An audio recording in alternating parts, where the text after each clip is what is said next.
Hello everybody and welcome to Filbert Flies and this last ever Bimble Around Britain, which is, for those of you who are new, my VFR group flight tour of the UK.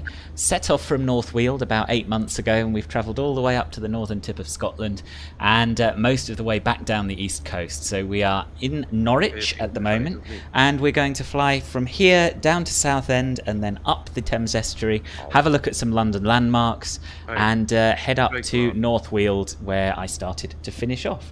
So we got a good turnout once again. I haven't counted, but there are a lot of planes here.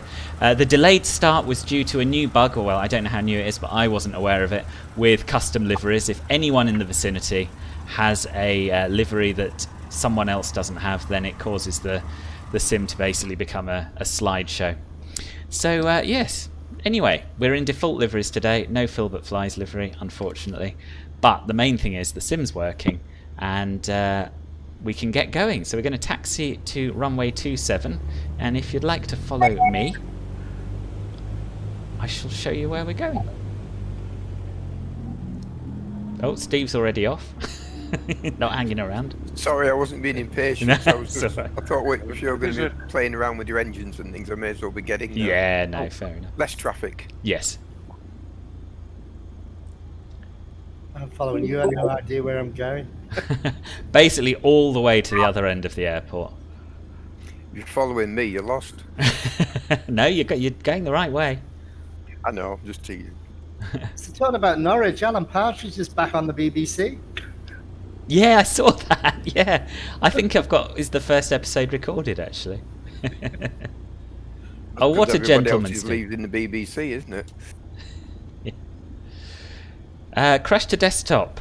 Let's see a PMDG 737 in P3D / the new project for MSFS. I've only got the old version of the 737 in P3D, so I probably won't be doing a stream in that, but I'm certainly very excited about it coming to MSFS. Simon, hello, welcome. Deadlift, we're on the Southeast Asia server. All the details, if you want to join us, are on my Discord, and there's a link in the video description to that. Okay, I'm not 100% sure where I'm going now. I assume this taxiway leads you all the way round and to the end of the runway. Or at least close enough to the end for a little Cessna to take off.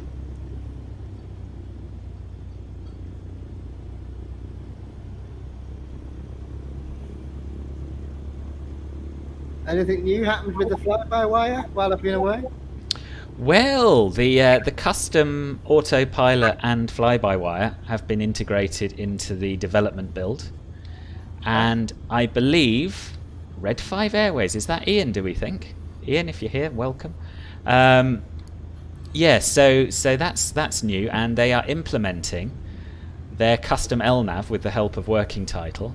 So with a bit of luck, all of the issues that we've been having with stars and not being able to change things and the aircraft turning back on itself should be a thing of the past before too long.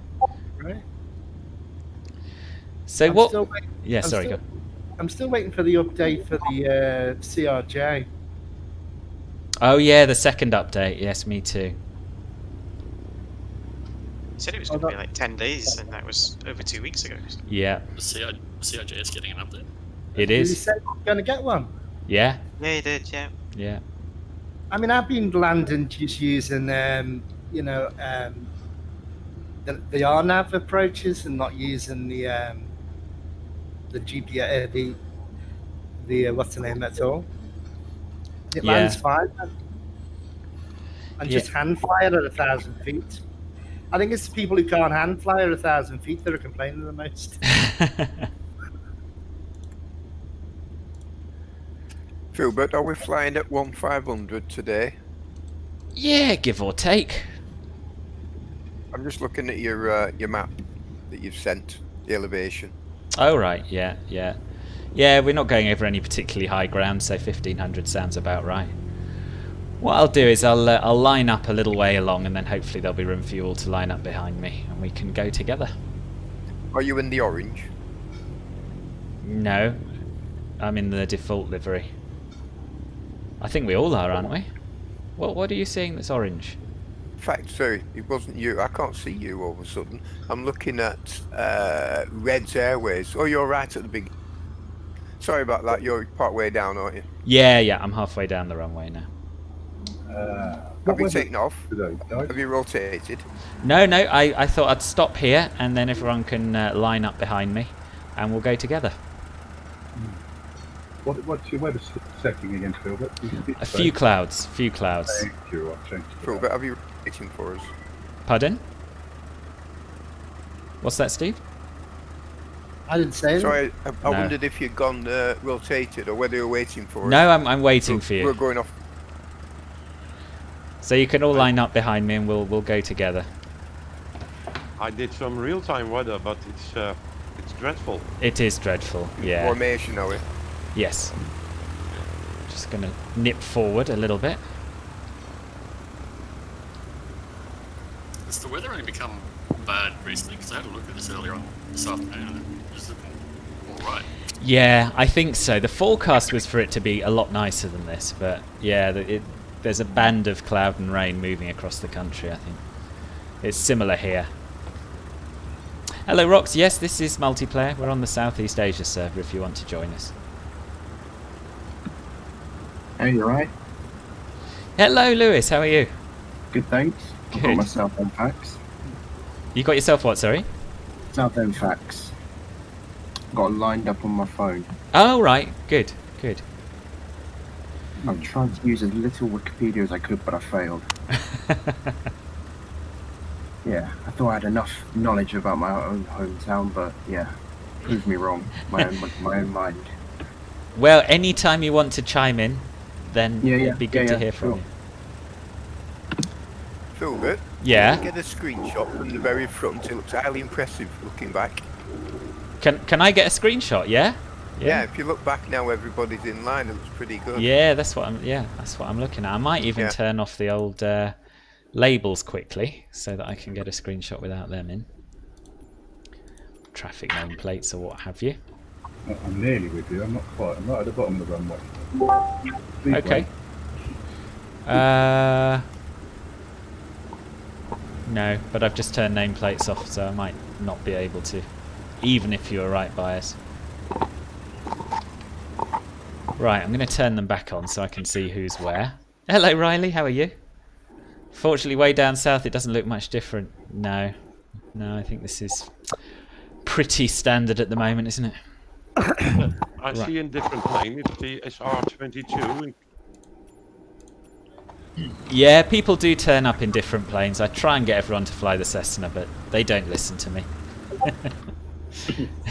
Anyway, I think that is pretty much everyone who was here at the beginning ready to go.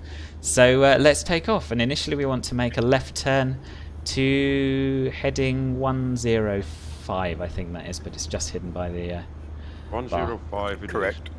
Thank you. Here we go. 321. I could have done 3, 2, 1, but I didn't.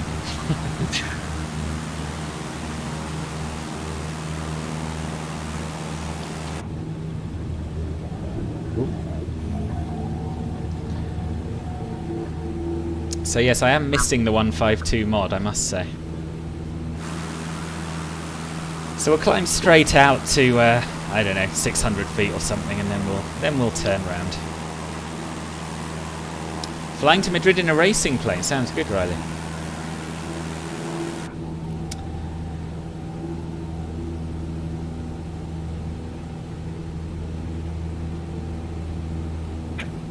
So we covered Norwich. Well, I certainly told you everything I knew about Norwich last time, I think. But Lewis, if you're local, where did you say you were from? Sorry, I've forgotten. Southend. Southend, okay. You probably Yeah, don't know much I can't about tell you it. anything about Norwich right now. No, okay. And I couldn't even repeat what I told you last time, so we'll just assume that the rest of you will remember everything you learned, and we'll head out east over the Broads.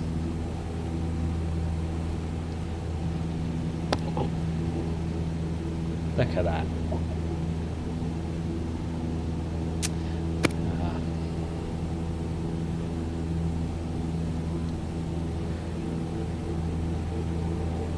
Tokyo Drift, says Simon. Yeah.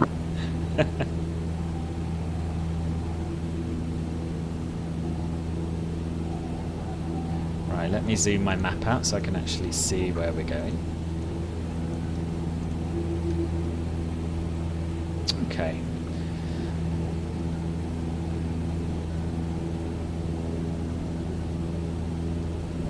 Ooh, I didn't sort my direction indicator out. Should have done that. I was wondering why it was saying I was flying 300 or something.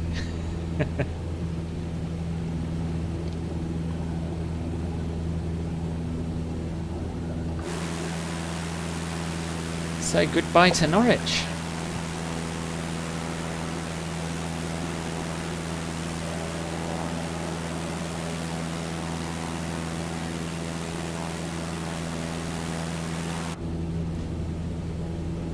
So yes, I think your call of 1,500 feet sounds quite sensible. So we'll stick at or around that.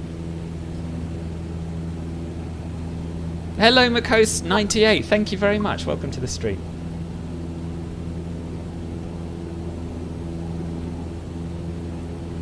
So has everyone who's in the chat managed to take off okay? Yeah. Good. You got there in the end. Good. Well, if we're all together, then we may as well keep going at 100 knots, give or take, if we're not waiting for anyone.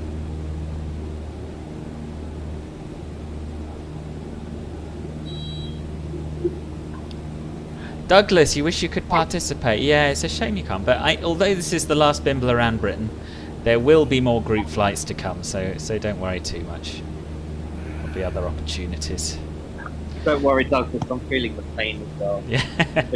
Participate. Yeah. This must be quite bittersweet joining us in the chat, but not being able to fly. It's been bittersweet for a while, actually, Phil, because I've missed a couple because of work, and then obviously impromptu pain. So yeah. This is. Well, I tell you what, Jason. When you're back, pick a leg, whichever one you reckon's your favourite, and we'll fly it again. Left or right leg?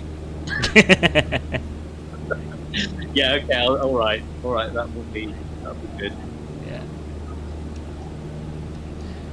The JMB VL3 found a mod and made it a racing plane. So you're currently at 320 knots at flight level 230. Wow. I don't know what the JMB VL3 is, to be honest, Riley. Travelographer, what region will the next Bimbles be in?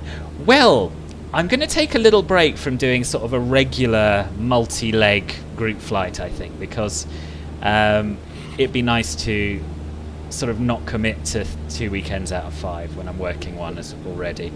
So we're going to do some different things. A mixture of stuff that is for everybody and some Club Filbert only flights. I know that Marcus wanted to do the Stuttgart tour, which is the next thing that's planned as a Club Filbert thing. So there's also plans to do a trip across Brazil, which Steve is going to lead. And also we've discussed going to Switzerland, we've discussed going to Japan. I'd still like to do some flying around those places. So yeah, a lot of things sort of half planned, but nothing concrete at the moment. Are we going to use the the group flight area at the end of this updated on what's going on? Yes, absolutely. Okay, that sounds good. Yeah.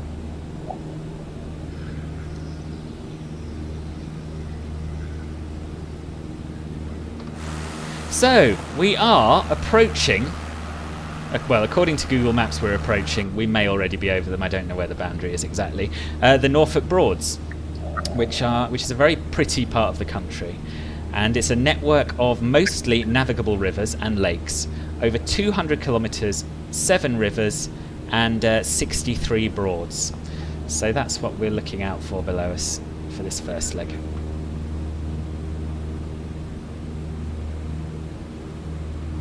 Yeah, I recognise the name, Riley. I don't think I've ever flown it, though. Kami, sorry you missed this. You're flying a brand new A350 in X-plane. No worries, Kami. Don't worry.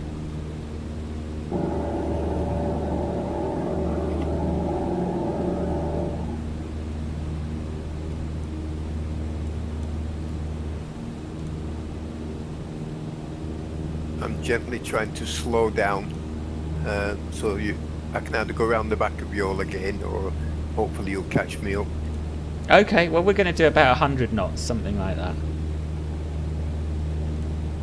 Yeah, I'm currently about 102, 103, so I'm gently coming down. I don't want to stall, you see. Okay, yeah, sounds good.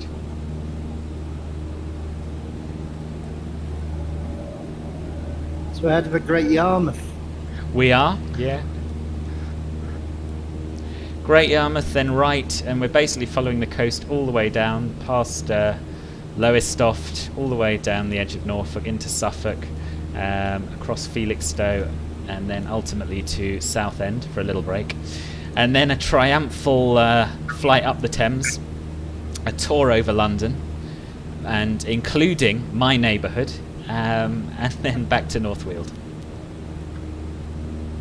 Are we going to attempt to fly underneath the Tower Bridge? No, because I tried it yesterday and it wasn't a good idea as it turned out.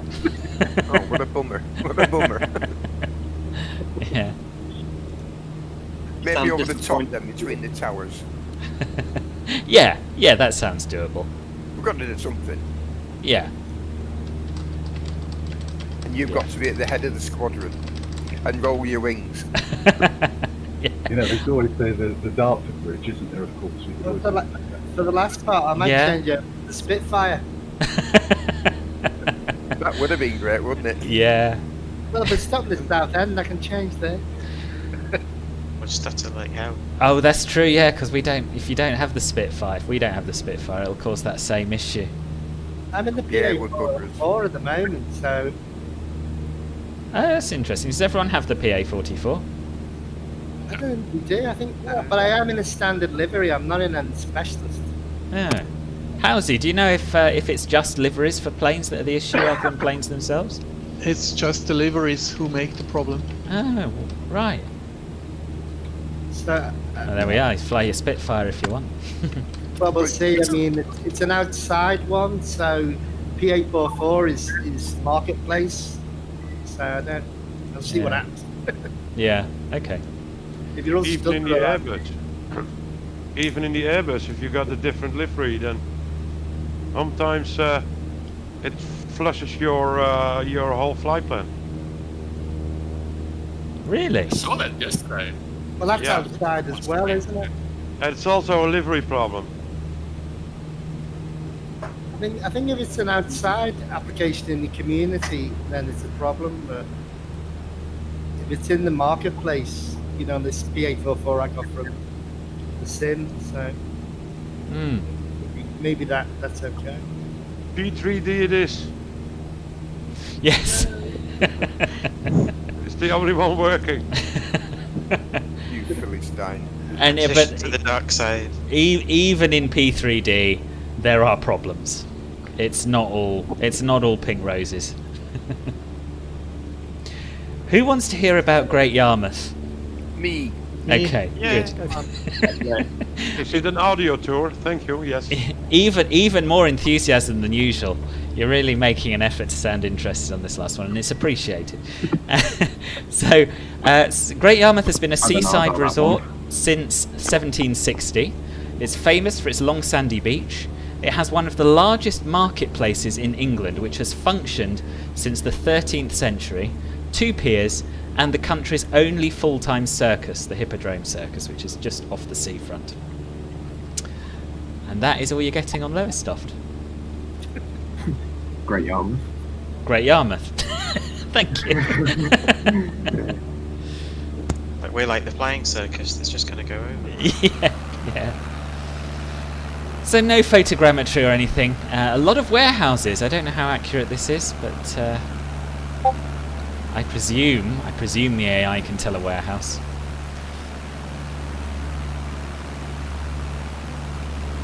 Can it tell a full-time circus? Probably not. But keep your eyes peeled just in case.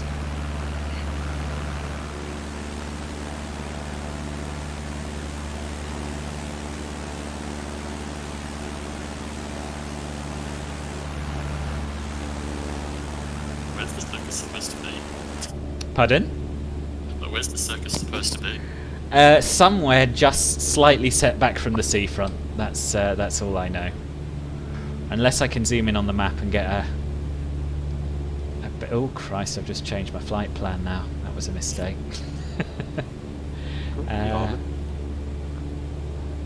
What's yeah. your destination? We're going to Lowestoft next, so heading 173. Basically follow the coast. And then the one, if you mean what's the one I added, it was an industrial estate just inland of where we are. That's nice. Yeah. I just clicked on the line by mistake and dragged that along rather than panning the map. Yeah, no, I can't see the circus. Unfortunately.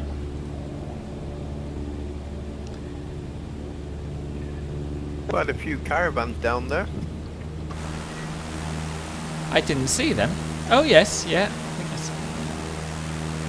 Yeah, it's a proper old school English seaside town.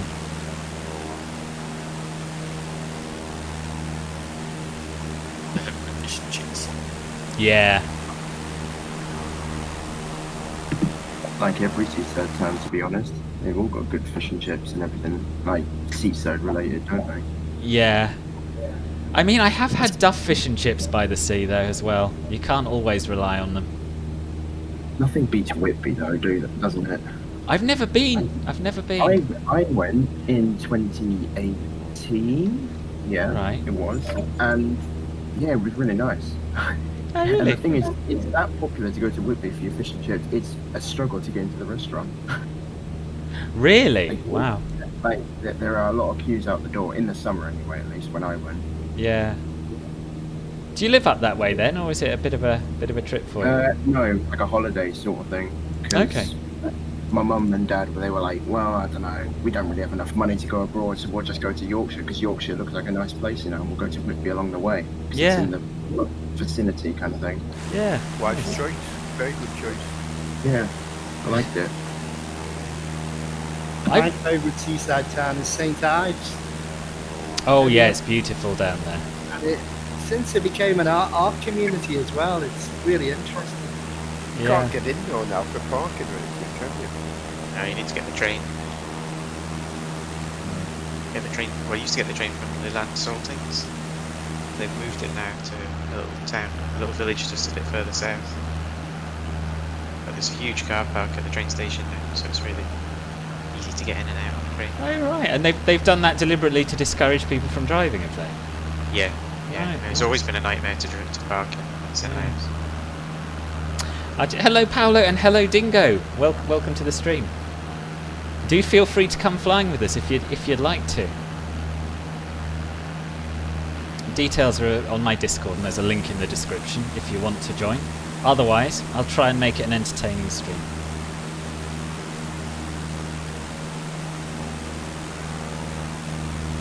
I tell you what, one of the best things about flying in P3D is coming back to this sim and being blown away by how much better it looks.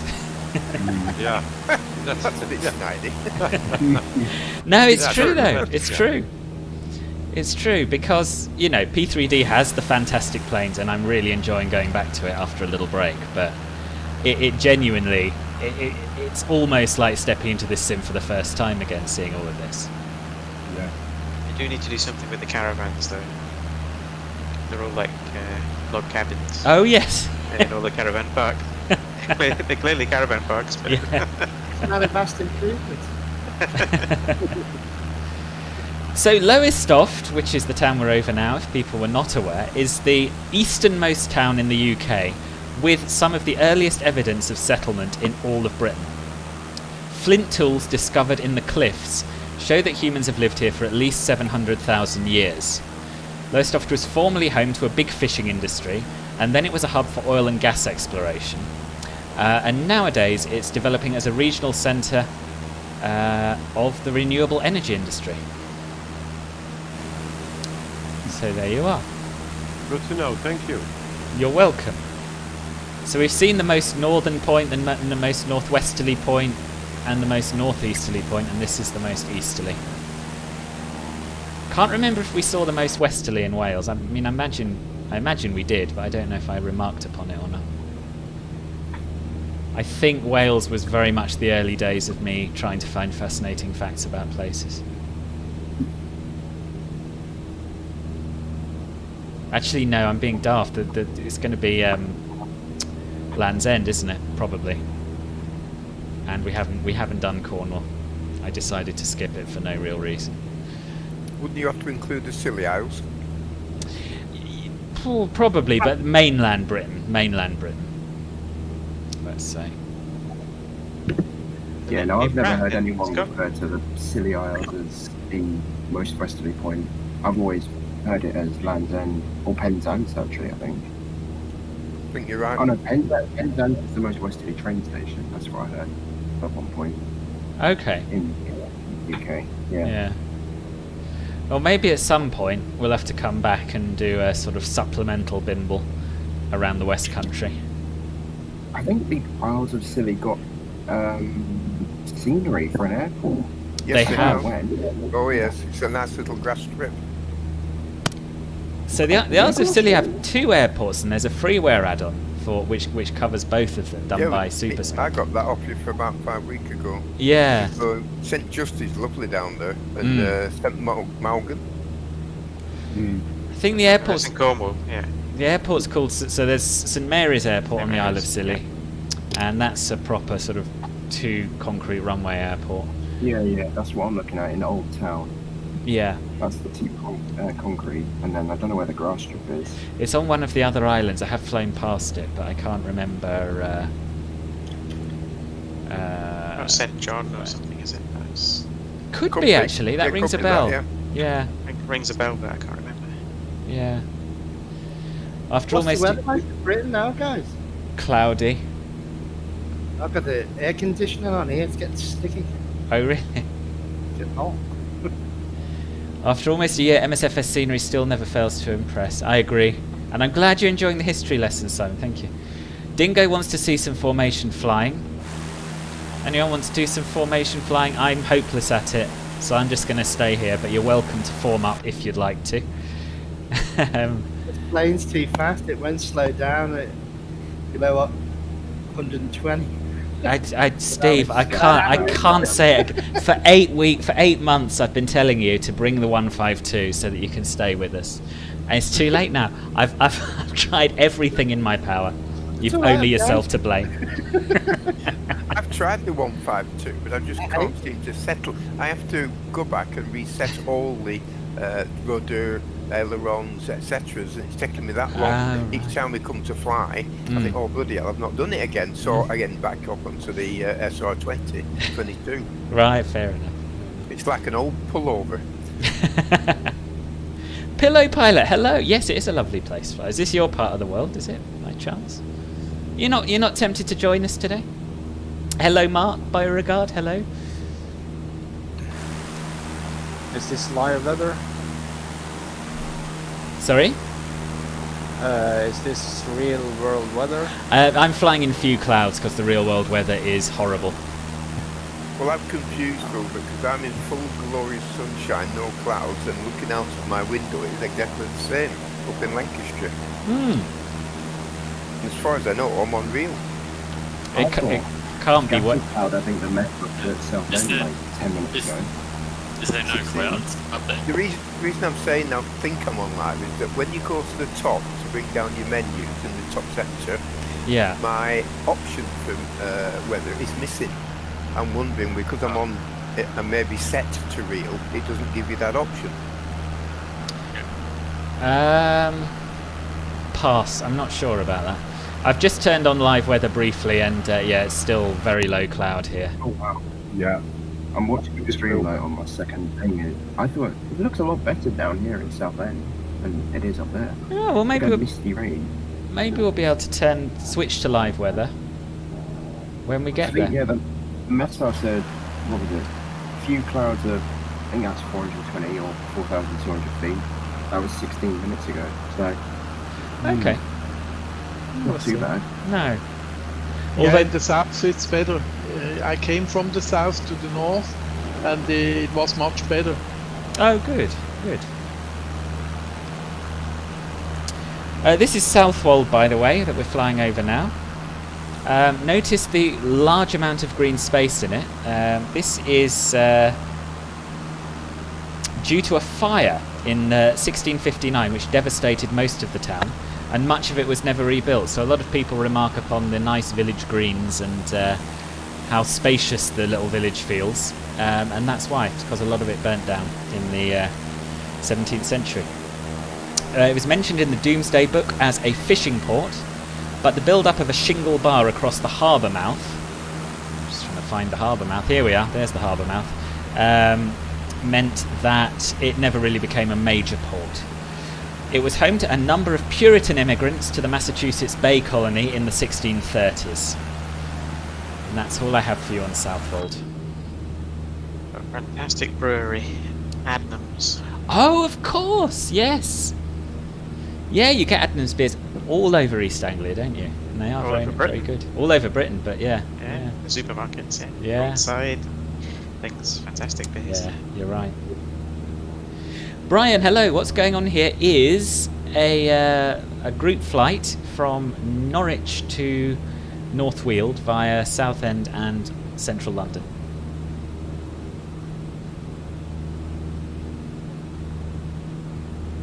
Look at that cloud off to the right, Phil. It's like a heart, almost. Oh, yes. Like a heart with a thumb. Yeah. It's interesting that you've got the few clouds as well. It uses the exact same clouds that you've got on marking as well. Yeah. Yeah. I got the same cloud. That's strange. Yes, I never knew that.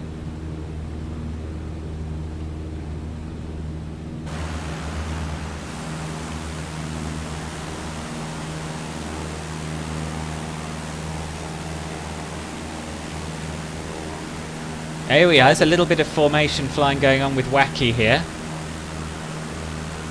For you, Dingo. Very nicely done. What, flying in a big blobs of formation, right? Okay. Sorry? Flying in a big blobs of formation, yeah. Yeah, pretty much, yeah.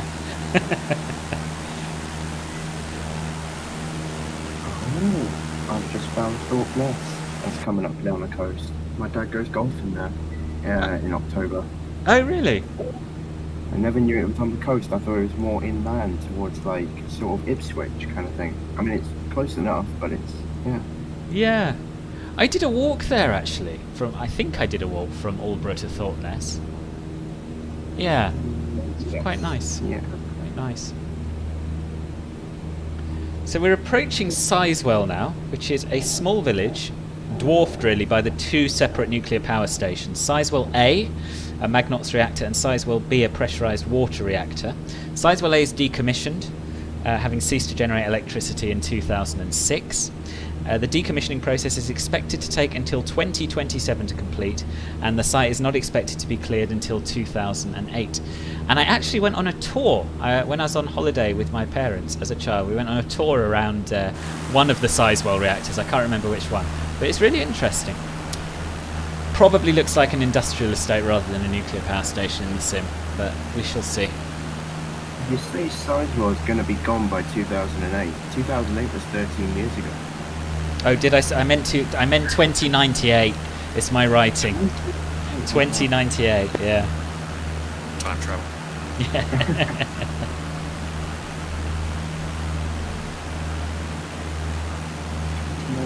Just to get rid of a few buildings. Mind you, it's a nuclear reactor, isn't it? So. I think it takes like 60 something years to get rid of a nuclear reactor. Yeah, well, that would fit in with this. I think it's like they operate for like, I think it's 25, 40 years they can operate. 25 years to become profitable, 40 years operation, I think 60 years to decommission. Gosh, that's amazing, isn't it? I mean, I learned about half-life and like nuclear stuff in science, but I just can't remember. It got too confusing. Yeah, it was a while ago for me. I mean, it was only, what, 2 years maybe? I can't remember, I forgot it all. Who's flying behind? Formation of 5. Yeah. Sorry? I say you've got a formation of 5 at the moment. Oh, I should really make the effort to have a look at that then, shouldn't I? Oh, yes. Jolly decent of you all. I've come back to join you all.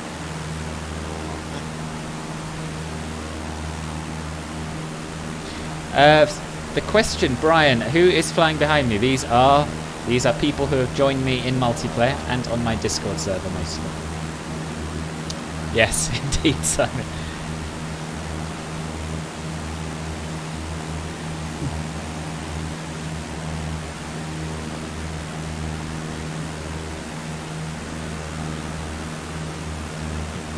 Yeah, I'm sorry, I do find it hard to keep up with the YouTube chat on these group flights, so you'll have to bear with me a little bit. So yes, this is Thorpe Nest that we're overhead now, and I'm going to try and see if it looks familiar. Yeah, it does, because we walked all the way up from Aldborough, and then swung a left somewhere around here, and then walked back along this road, and then cut across into like a footpath through the fields. Oh, where they tested the first radar, isn't it? Was it? I didn't know that. I think Thorpe Nest is an old radar station that was tested during World War I and World War II, wasn't it? Oh, interesting. Speaking of radar, have you seen the news about London City Airport? Yes. The digital control tower, yeah. Yeah. The funny thing is that's where I wanted to work. Well, not specifically London City in the tower, but if airports are looking to swap to that, I'm going to have to go and change my whole idea of how I want to do this. Right. Because it's all going to be now 3D spatial awareness rather than my own eyes. Yeah. Even though they've got screens, to be honest, that show the airport, but it's not quite the same. No. So still got to, because there could be delays and all this and sort of thing, you know. Just got to like factor in different things, makes it a little bit difficult. Yes, yeah. Funnily enough, we were talking about this on the Discord the other day, and I said, you know, for tower controls, that must be a big change, because I guess a big part of the reason why you want to be a tower controller rather than a radar controller is so that you can look at planes, right? Yeah, exactly. That is the main reason for me. Yeah. Have you seen the videos, though? It is really quite impressive how much it looks like you're looking out a window. Yeah.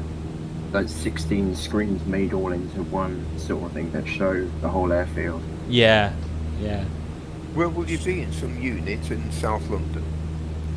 No, you're in Swanwick, where London Control is. So you're in a way you're in like a separate room from all the radar controllers. Just simply controlling London City from over there. Like it's like 90 miles away. You're around Hertfordshire or somewhere. Swanwick is near Southampton, I think. Southampton, Hampshire. Yeah. No one at all on site. It's all going to be remote, is it? So if there's no contingency plan if things went down as they do.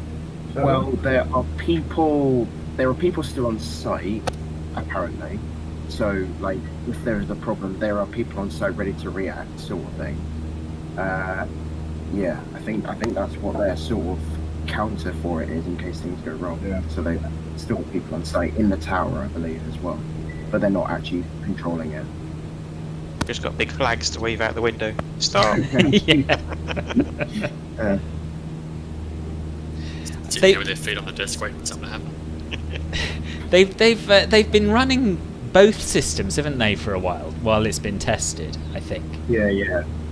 I can't remember how long, a year or two though, isn't it? Yeah, I think it's mostly been happening during lockdown because obviously there was barely any flights. So they were just using the odd flight to make sure it worked. Yeah. Simon says, and then the Microsoft server's having an update and the tower shuts down for a couple of hours. Sounds like a job where you can have a mid-shift nap. Yeah. Filbert. If you have trouble, can you press Control-Alt-Delete? Or Alt F4. Yeah. Oh no, that's not what you want to do. You don't know what you're going to get up. It's like one sec flight's got to restart my computer. Yes. Restart the tower. Yeah.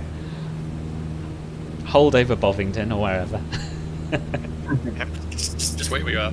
It'd be impressive if you could hack in from outside and see what they're seeing.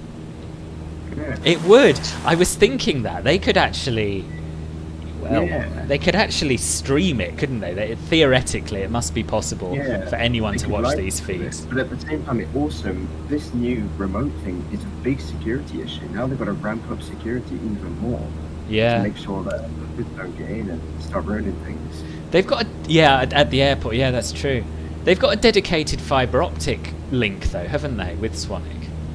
So yeah, I imagine, I don't know, I guess they maybe keep it completely separate from any Possibly. online connectivity, I don't know. possibly. I'm sure the Russians will have a go. They'll be watching already Yeah. with the Chinese, making sure you stick to the plan. Melon Dingo in the chat says it's nice of you to represent the Aussies on this flight.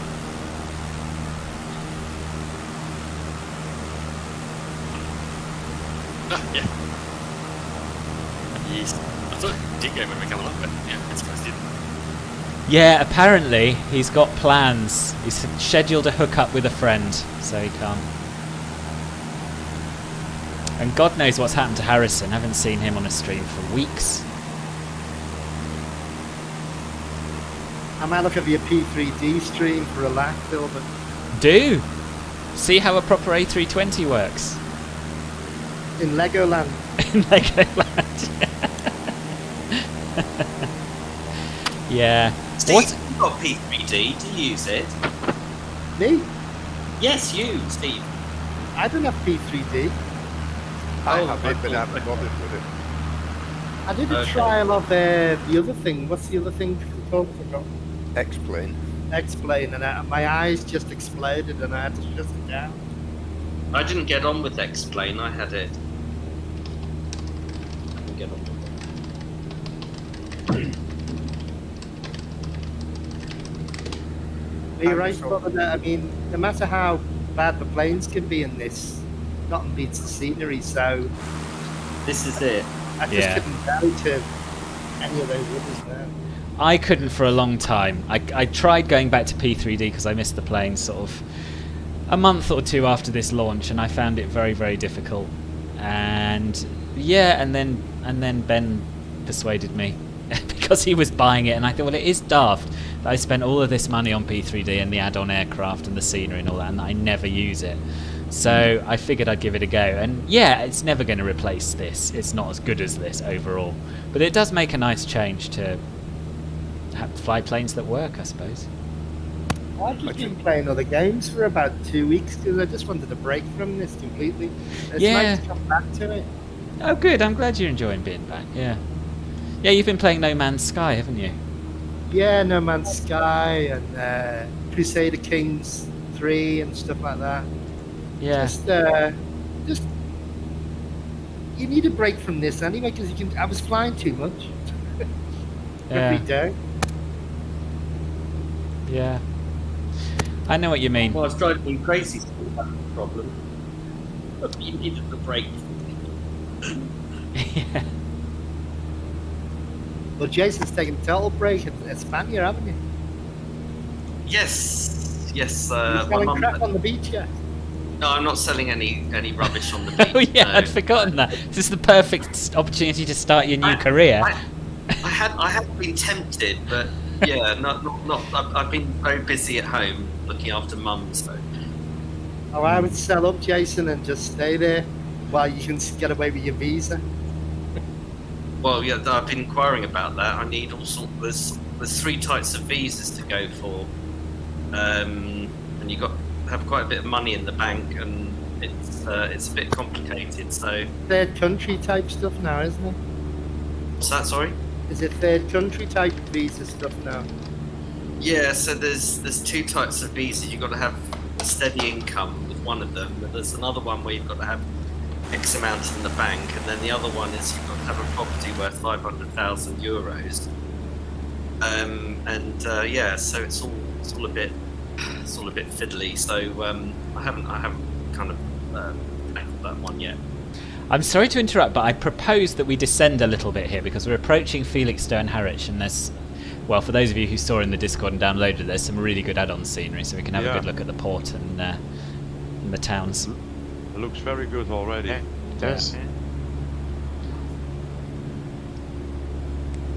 So Felixstowe is named after Felix of Burgundy, a saint and the first bishop of the East Angles in the 7th century.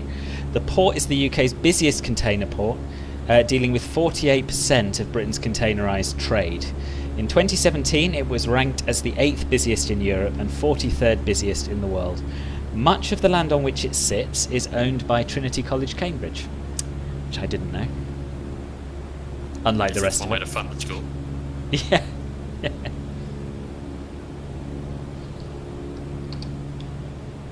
How much cocaine goes through there then? It's been 40 years that I've been here with from Holland, you know, Holland Harwich. Yes.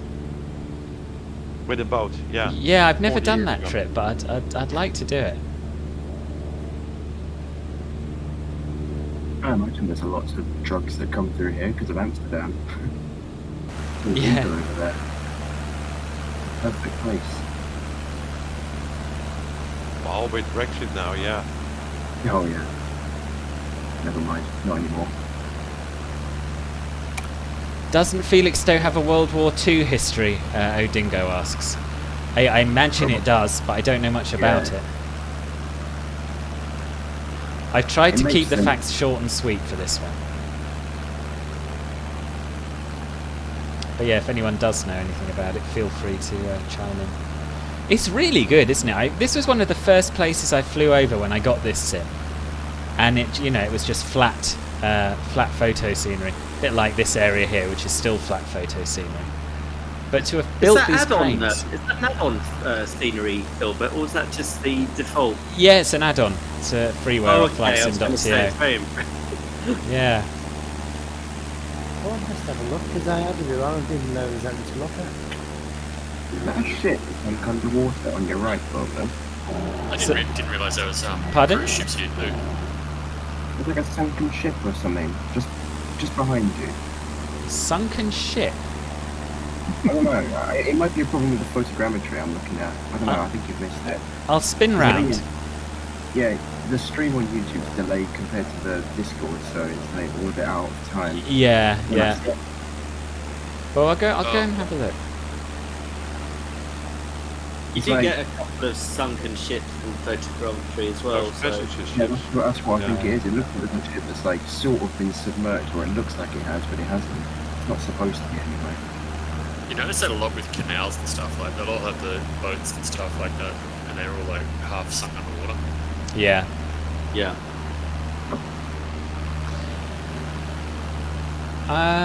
Yeah, I can't see it at the moment, but I'm sure you're right. I'm sure it was a scenery thing. Like, you've got something sunken here. I don't know what it's supposed to be. They've done quite a good... Oh, and here, yeah, this is probably the one you saw. Yeah, that's what I think. Yeah. Anyway, if we press on to Harwich, just the other side of the estuary. I don't have anything to tell you about Harwich, but as Dickens says, it is where the ferry to the Hook of Holland leaves from. Felixstowe was home of the flying boats apparently during the war. So yeah, these ships you see over here, these are Felixstowe itself, I believe, is entirely container freight, but Harwich certainly has a ferry. I don't know if it also has cruise ships. It wouldn't surprise me, but I guess he's just used whatever models he could find. I know there's a ferry that I think goes to Rotterdam, maybe. Either Rotterdam or Amsterdam. It goes to the Hook of Holland, doesn't it? Yeah. Yeah. Yes. Hook of Holland. Yeah.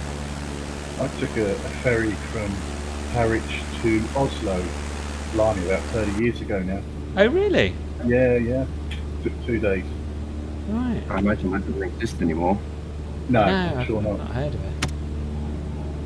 So we're just going to have a little look at Harwich town itself, or the bit that's been done in photogrammetry, which is on this little peninsula, I think. And then we can press on.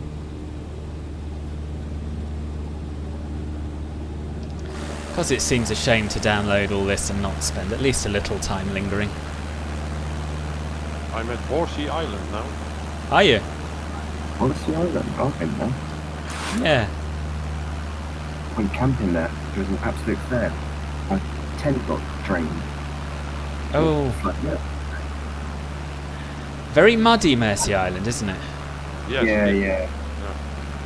I'm sorry, from here, yeah. Yeah, it's quite marshy.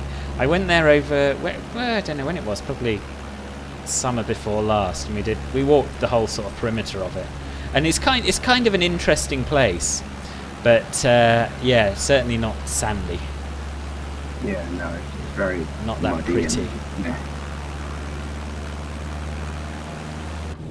Okay, let's press onwards to. Are you off to Frinton? Yes. But where's Mersey Island? Is it after Frinton? Yeah, we're off to Frinton. Yeah, That's where we're going. You've got to go through Walton, Frinton, Yeah. Clacton, and then you're at Mersey Island. Yeah. Oh God, I went on a caravan holiday in Clacton when I was a kid, and with London relatives, and I remember the mud in the sea was full of oil. That was in the 70s. Right. Yeah. Yeah, they did quite a big clean-up around. I mean, my grandparents were in Frinton, and so I used to go down there quite a lot. But I've got a vague memory from when I was very little of the sea the quality of the water being improved somehow. I don't know what they did.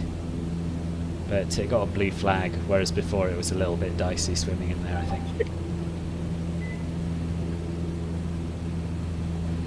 So yeah, I'll tell you about Frinton as we fly there. Again, it appears in the Doomsday Book as Frian Tuna, which may mean fenced-in or enclosed town or settlement. So Frinton has a level crossing. The railway goes sort of just to the west of it, and so it is kind of enclosed, and it's got a sort of mentality that it's a bit shut off and a bit special compared with the surrounding places. So, for example, the people who lived there campaigned vociferously against the opening of a fish and chip shop because that was considered a little bit too down market, and exactly the same when they tried to open a pub. It does have both these days, but it's still quite an odd place. What is wrong with opening a pub? Well, don't have a chance, fish and chips and a pub. Yep. Like in England, and you campaign against it. Yep. Like excommunicate those people. I think that deserves deportation, really. Yeah, exactly. Yeah, ship them off to France. There's a really interesting documentary about Frinton it was on the BBC, but it's on YouTube. And honestly, if you want to understand the Frinton mentality, you need to watch it. It's almost entirely populated by retired people, and everyone knows everyone's business. Yeah. Yeah. And it's just it's quite an insular little place. Quite pretty, quite quaint, but unusual.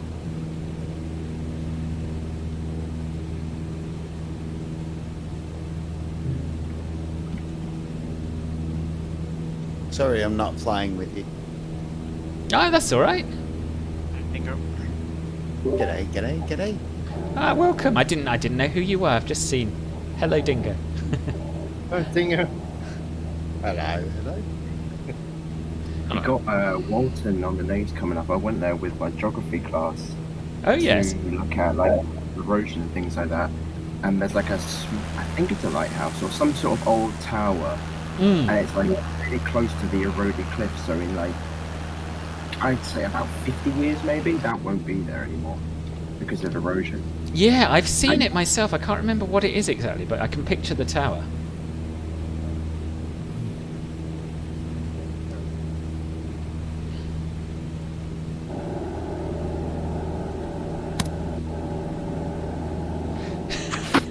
Moritz says that's the most un-English thing he's ever heard. Protests against fish and chips and pubs. I know. It's weird, right?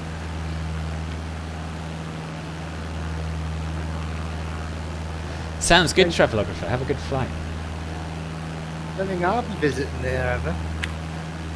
What, Frinton? I understand that. I understand that Marines drive me out of the town.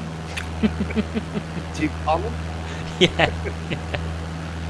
I'm doing a hold at Clacton because I lost you. Okay. I understand that Maurits was talking in your YouTube chat, but when you said Morris, I thought you were referring to your cat. Yeah, I may have mispronounced his name. I thought it would be Moritz, but it might be Moritz. Yeah. Either way, yeah, not my cat. Very young English. That's how he sounds. Right. So yes, this is Frinton down below us at the moment. Has anyone got any bombs on board? They do have a fish and chip shop, at least one, and a pub, possibly 2 pubs now. So they have changed slightly. You're alcoholics behind closed doors. Yeah. Good on them for being rebels. That is a massive golf course. It is, yeah. Yeah, it is. And g'day, Melon. Nice to hear an Aussie voice. Yes. Will the bar be open at the golf course? And will they sell fish and chips on a Saturday afternoon? Should be roast beef, to be honest. If you play golf and you've had any history of playing golf, you will know that roast beef is where it's at. I agree with that. So I think that's what people in Frinton did. If they wanted a drink, they would go to the bar in the golf course or in one of the hotels. There are quite a few hotels. And that was somehow acceptable, but the opening of a pub was not. Because that attracts outsiders, you see. Yeah, probably. You'd probably let you in if you had a Printle shirt on and shorts. Sorry? They'd probably let you in if you had a V-neck Pringle shirt on from the golf course and shorts. Yes. Yeah. And they'd have to be in pastel colours with blonde hair. Yeah. Oh my god. White hair or grey hair, those are the predominant colours. Or no hair. Yeah. Lucky Or no on hair. board. Nowhere.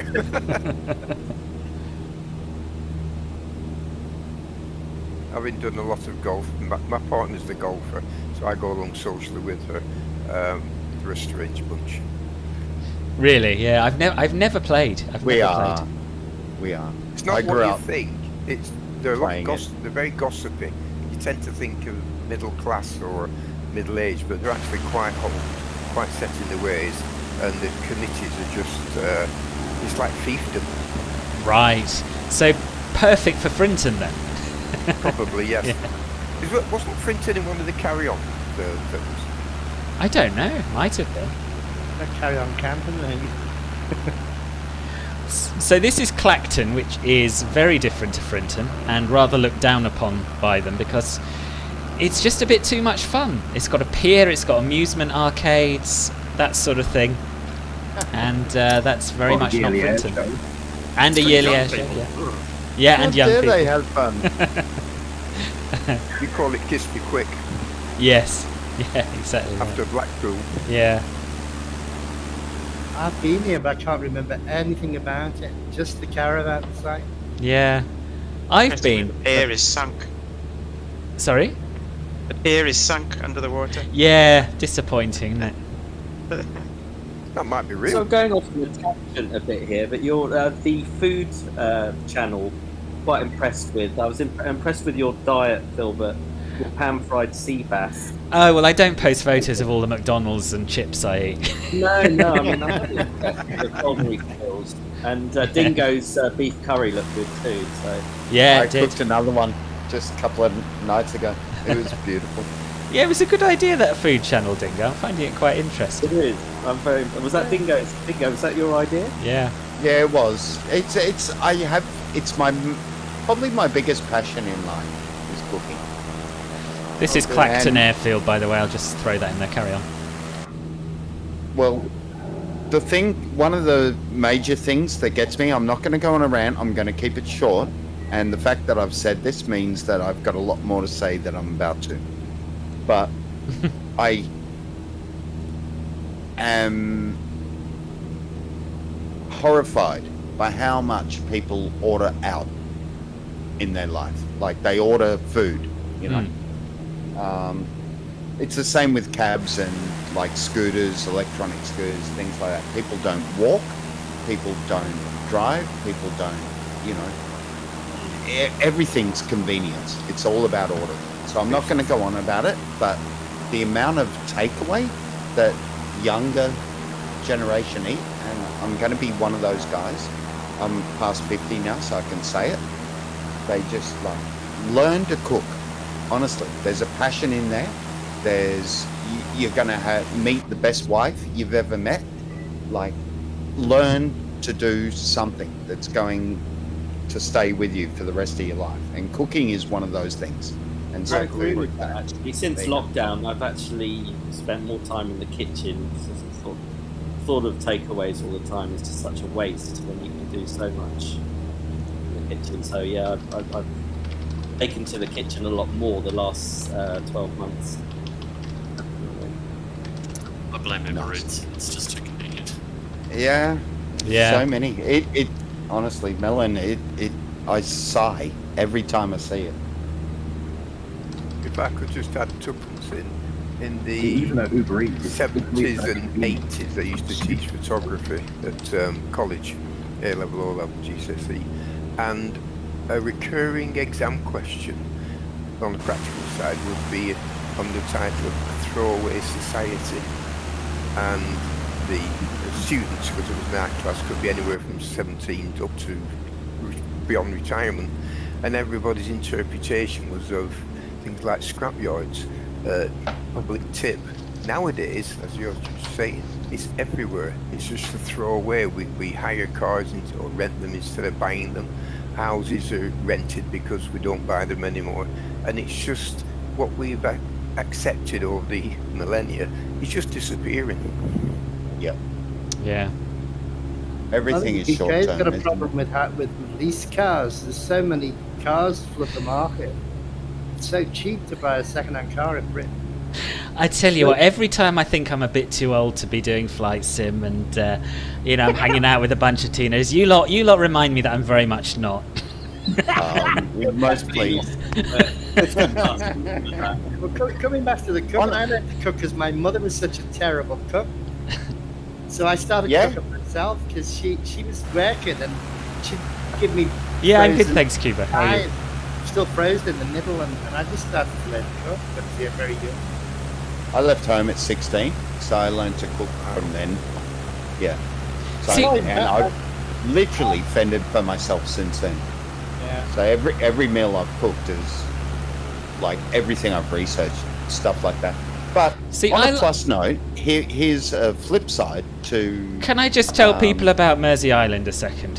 While we're here, island in the Blackwater and Colne estuaries, connected to the mainland by a causeway called the Strood, and has been inhabited since pre-Roman times. Continue, Dingo. I was just going to say, on a flip side, one of the things that I've started seeing popping up in YouTube feeds, and obviously YouTube works to what you want to watch, so it will feed you stuff like that. Yeah. Is one of the things that are popping up are classes in renewing old stuff. So if you've got something that's broken, there are classes that teach you how to fix it. Upcycling. So, what's that called? Upcycling. Upcycling. There we go. And that's a word I never knew until today. Yeah, guys, and I find it fascinating. It's fascinating because you can do it, You can learn how to cook, you can learn a lot of stuff. And I think upcycling, which is a great term, can be applied to many aspects of life. Yeah. That's the flip side to a throwaway society, isn't it? Well, I found if you really want to up your game on cooking, have a load of Parisian friends. My God, you've got to up your game. I agree. Friends all from Paris, and if you screw up, they're on you like rats. To be honest, my passion came from Italians. It was Italians that taught me how to cook, not the French. But I've got the French friends that they exist. I just don't let them meet. The French and the Well, I learned how to make very good mayonnaise. The Italians are the ones that taught me how to cook. You cook in the bush, Dingo. Looking at your pictures, you do a lot of open fire. Yeah, I escape all of them. I try to go as far That's away really as impressive. possible. That would frighten me. I wouldn't be able to venture out like that. This is Bradwell on Sea and the River Blackwater. Fine now. Where are we, Philbert? Bradwell on Sea. All right. And just at the end of this little inlet here is Malden, which is where the sea salt comes from. Very famous around the world. Say that. Yeah. Nice. Yeah, and live weather works now perfectly. Oh, is it clearer? Yeah. Oh, let's stick it on. Bradwell looks like it's just a marina and a couple of houses. Yeah, it's tiny. It's tiny. There's also an outdoor activity type centre down here where I went to do a leadership and management course when I was at uni, and that was quite good fun actually. We had a bit of a laugh, but there's not much there at all. So now we're in live weather, we should probably see what the wind's doing at Southend Airport because we're very nearby. And we're going to go and have a look at Southend proper after the break, Lewis, so we'll land and then do that. I've got 23 minutes to go. I've got a wind of 340. Okay. That's what Southend says. Okay. Actually, let me see if I can refresh it. How strong? Philbert? Pardon? Is Marcus on today? No. 340 at 10. Okay. 340 at 10 knots. So that's going to be a bit of a crosswind, whatever way we go, isn't it? Are we landing at Southend? Yes. So we've got a choice between runway 23 and runway 05. We can do more or less straight in. Pardon? It's going to be a 2-3, isn't it? You have to suffer for it, unfortunately. I think so, yeah. So we'll go straight into 2-3 then. I'm actually at the end of the ILS marker. Okay, cool. I'll just drop down the chute. Cool. Has Blackpool Tower been put in FS 2020? I'm not sure. I'm not sure Yes, if it's... it has. Has it? Brilliant. Yeah. There you are, Andrew. It's in the UK update. Good. In fact, there's quite a lot of the airports there as well now. Oh, really? They've souped them up, have they?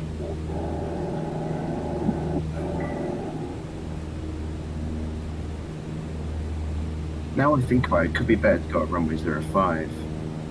Because you're technically more in towards the wind then, at that point. Yeah, slightly. But if it's... I mean... I don't mind a little bit of a tailwind. Wind's at 272 knots. Oh, that you're still in few clouds though, aren't you? Or you're not in live weather. Or it's not working, anyway. Well, I don't know. I mean, clear sunlight. It's beautiful, actually. Yeah, that's not live weather. No, I'm getting the weather from, LNM. Yeah, that just reads what the sim's doing. If your wind's 270 or whatnot, then then that's it's part of the synchronization bit. Yeah. I use Flame Finder for Meta Flight Tracker on my phone because obviously that's giving me the live stuff as it is. Yeah. Problem is because it's not a very busy international airport. You don't get regular Meta. I was like somewhere like Heathrow or something. So you got it's like 2 hours between each. Yeah.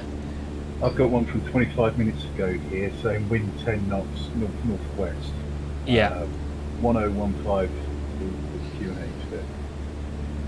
Yeah, I've got the same. I'm trying to think from an operational standpoint. I think when there's a northerly wind, planes prefer to land on runway 05. I think. I'm sure. Because I go planes going down there quite regularly, and I'm just trying to think what operationals. I'm sure you're right. I'm sure that would make sense. But seeing as we are pretty much lined up for a straight in on 2-3 and the wind isn't too strong, I say we just go for that. Yeah, you might be alright. I don't tend to worry too much about realism on these group flights, so I save that for the airliner stuff. You know how it is. You have to cater to the lowest common denominator. Well, let everybody going down at the same time. Yes. Filbert, have you got I've the got digital actually design facts for about Liverpool? Southend. Pardon, Jason? Anyway. Oh, have you got the Filbert the digital designs fit a Liverpool add-on? Yes, I have. Yeah. And does it work when you reinstall after the UK update, or does it conflict? I haven't been there. Worst case had- scenario, you'll have to remove the Asobo one from your content manager. Okay, remove the Asobo. Okay. Yeah, but it might just work without that. Try it without that, and Okay. yeah. So, but after your review, I purchased it and downloaded it and enjoyed it because I live over in Lancashire. Yeah. But you went inside buildings. Yes. I did. All I got was an empty container. Ooh. It was really odd. There's nothing there. I came out the other end, the windows and the brick walls. Yeah. And then you had all sorts of things inside. Yeah, it does have interior modelling. Was that before or after the UK update? Oh, gosh. I don't know. Because it sounds like the sort of thing that might happen if it's conflicting with the Asobo one. Yeah, so should I reinstall it? You should uninstall the Asobo one from your content manager. Right, I've got you. Yeah, and that will overlay it. Beautiful formation flying, you guys. Thank you. That's Luke. I've got facts about the airport, Southend. Oh, go ahead. Yeah, go on, tell cool. us. Okay, so Southend is London's 6th busiest airport. No, yes, that's it. It's carried 2 million passengers in 2019. The airport opened in 1935 as a municipal airport, and then was converted into a war base for World War II, and it had Bristol Blenheim, Spitfires, Hurricanes all based there. Then it had a pretty quiet life up until the 2000s. In 2011, it had its massive expansion to what it is now. So regional airports sold it to Stobart Group, and they expanded it, giving it a new runway expansion, a new terminal, a new control tower, system upgrades, converted the old terminal into a GA terminal for business jets, and a new train station. And it has been home to EasyJet, Ryanair, Flybe, Air Malta and Wizz Air. EasyJet left because of COVID, Flybe went bust, Air Malta didn't have enough passenger demand, so they left. The shortest airline that's ever been at Southend lasted for 2 weeks, and that was Widerøe. And they flew to Bergen 3 times, and then, they left. Oh, wow, that is interesting. Pretty bad 2020 because of everything. As we land, you'll notice, I don't know, maybe you might, I'm not sure if it's been put in with the scenery, but you'll notice the church by the right-hand side of the runway. It's a Grade 1 listed building, and it has massive controversy because it is stopping Southend from expanding any further, because Stobart want a wider runway to take bigger jets for longer flights, but because it's a Grade 1 listed church, and it's probably about 1,000 years old, in fact, they don't want it moved or destroyed, for that matter, so it's staying there. Well, I'll have to go and have a look for that. And also the repaint. Also the what? Oof. It has a repainting facility. And yesterday, I actually noticed Qatar. Nice landing, Filbert. Good grief. The crosswind really screwed me up there. It was full left rudder. And not so good. Sorry, carry on. I was just done there. I just said there was a Qatar private jet that came in yesterday. Oh, really? Noticed it from my house. I could see the 2-3 approach from my house. Right, nice. Interesting. Can I see the church from here? Oh yeah, of course, the Vulcan as well. We should have a look at the Vulcan. The Vulcan does high-speed taxis regularly up and down the runway, and shakes Southend, makes all the buildings rumble, which is quite fun. Yeah, it really does. Yeah, the Vulcan can actually be heard as far as, I think, Southwood and Ferries, which is quite a distance away from the airport. It's very loud. And, I actually thought it was a bomb going off. But it was the Vulcan instead. Why does it do high-speed taxis up and down the runway? Because it's part of the Vulcan Restoration Trust, so it's to an extent operational, but not at the same time. So they're just doing it to keep it alive and keep it all working, because they do. They open up regular events for people to come and stand underneath and see everything. And obviously, there's no point going to see a broken Vulcan that doesn't have all its systems working. No. So, yeah, I believe it's just this Vulcan at Southend and the one that did the displays up until 2015 that are the only ones that are in somewhat operation. Okay. Yeah, that one's at Doncaster Airport. It looks huge. Yeah, that's where it is. Yeah. So that's where the display one is, Doncaster. Yeah. And yeah, you're at the Southend Flying Club as well. Yeah, I've seen the Doncaster one display a few times. It's fantastic. And Bob's your There's some uncle. really good photos of it. Yeah. I want to see that. I saw it in at Southend Air Show in 2011 and Farnborough in 2012. But very nice. That's all I got for the air. I've got one thing to add, which Skip is the rest of it. which is not as interesting as what you've told us. But apparently, up until the end of the 1970s, it was London's third busiest airport, and that was when Stansted overtook it. Yeah, it was because as you say, Stansted and Luton didn't really exist back then. They did, obviously, as an air. They didn't have the passenger or aircraft like volume that they do now. Because Ryanair and EasyJet didn't exist for the most part. Yeah. So yeah. Well, there's a big jet. I think Southend's projected passenger growth was 1 million each year. So it was due to have 3 million last year and 4 million now in 2021, but never mind. We had like 200,000 in the end last year. Yeah. Dave, where were you like the past 5 flights? Do you mean me? Dave, aka Dave? Sorry, No, I saw your mic going off. I thought it was you. It's Lewis who was giving us that info. Lewis, is it?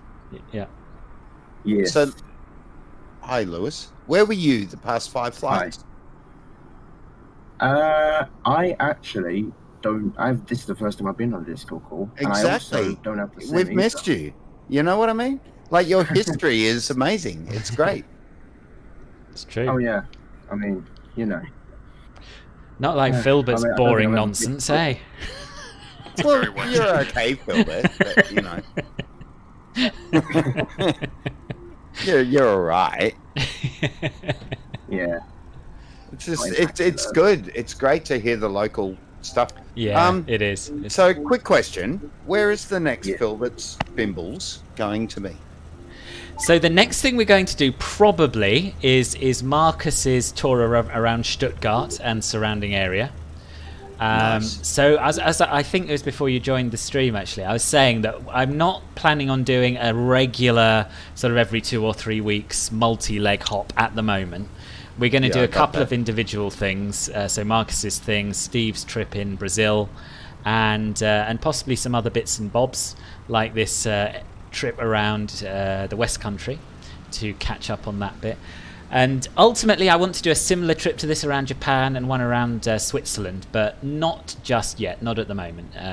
Okay. So yeah, that's the I think current it's plans. a great idea to be flying around a country with fans, obviously, but fans that have local information. Yes. I think that's good. Rather than you just pulling stuff off YouTube, get the fans involved. Yeah. This is what I've Lewis been is one saying of them. since all the way along. The stuff he's come out with tonight, amazing. If we could have had a local guide. Amazing, it's massive. If we could have had a local guide for every leg of this trip, it would have been awesome. It doesn't matter that we haven't. What we can do is look to the future. Yeah. Yes. So, yes. Yeah. Anything that comes up, and wherever we choose to fly, maybe put it out there, and call upon those people. Yeah, definitely. It's a good call. Good idea. May I suggest a thing? No, Dickens, you've got to be extremely quiet, and you're not allowed to say a thing. Okay, Aussie's not allowed. I'm glad you understand my humour. Yeah, I know.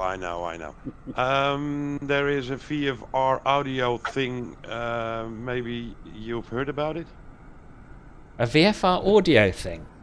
Yeah, there's a program on flightsim.to that you can download audio tour. And Ooh. everywhere you're flying in VFR on points of interest, you get the audio from a woman's voice and.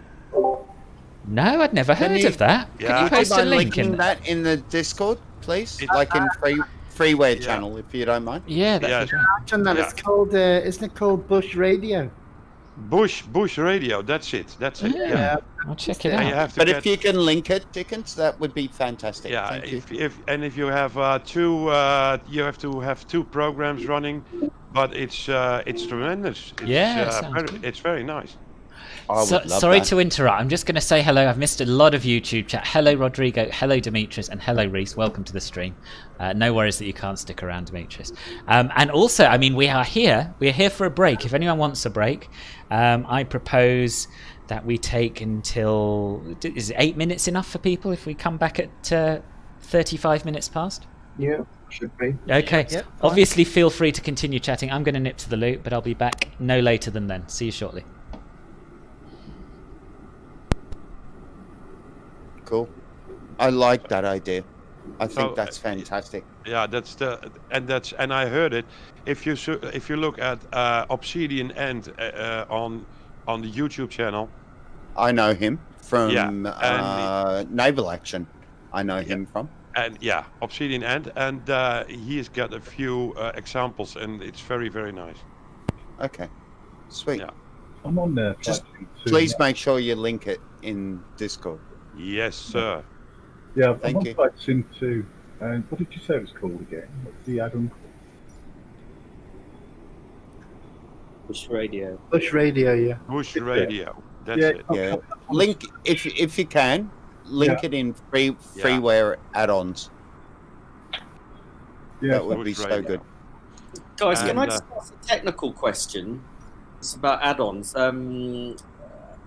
So with the Asobo Airport, so with the UK update, for example, you've got so Gatwick. If you put in the flight sim, which is a brilliant add-on, the flightsim.to Gatwick add-on, Ultra Edition. When you put that, you don't have to take out the Asobo Gatwick. So does it? Do you have to do that with a lot of airports, or you can just add in your add-on, as it were? If that makes sense.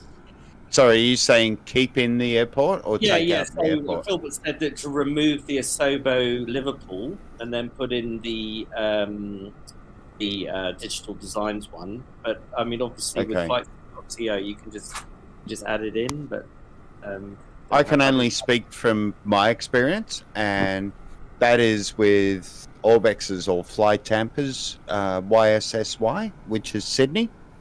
And Sydney had a taxiway issue when I downloaded the scenery from Orbex or Fly Tampa, right? What that I bought it, and what I had to do was actually delete the Asobo airport.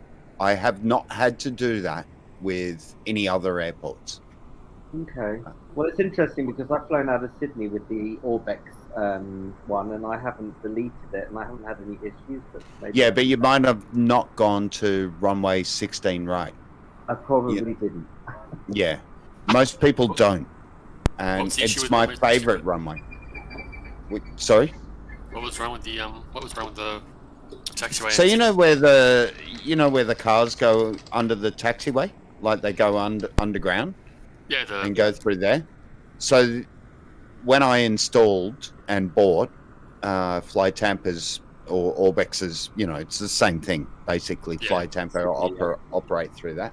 So I bought that. What it did was it installed a complete concrete block over the taxiway, and because I like to land on 16 right or depart from there, the taxiway was completely blocked by a concrete block. You won't see it or experience it unless you actually go over that side of the airport.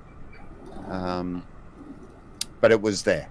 So I followed forum like chat and things like that, and they basically said what you've got to do is you've got to delete the Asobo version of the airport.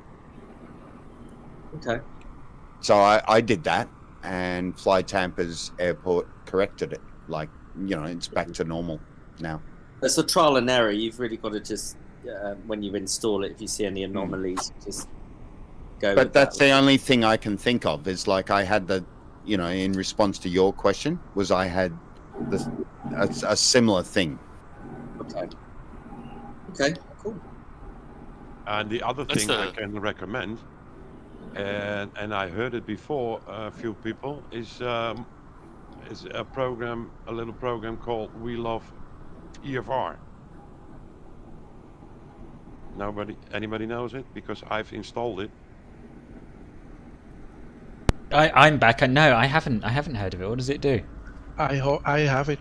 Well, they put chimneys, cranes all over Europe. Antennas, you know, large stuff which isn't in the Asobo. Yeah, I've got it Okay. as well. I've installed it. I've installed it. It's very nice.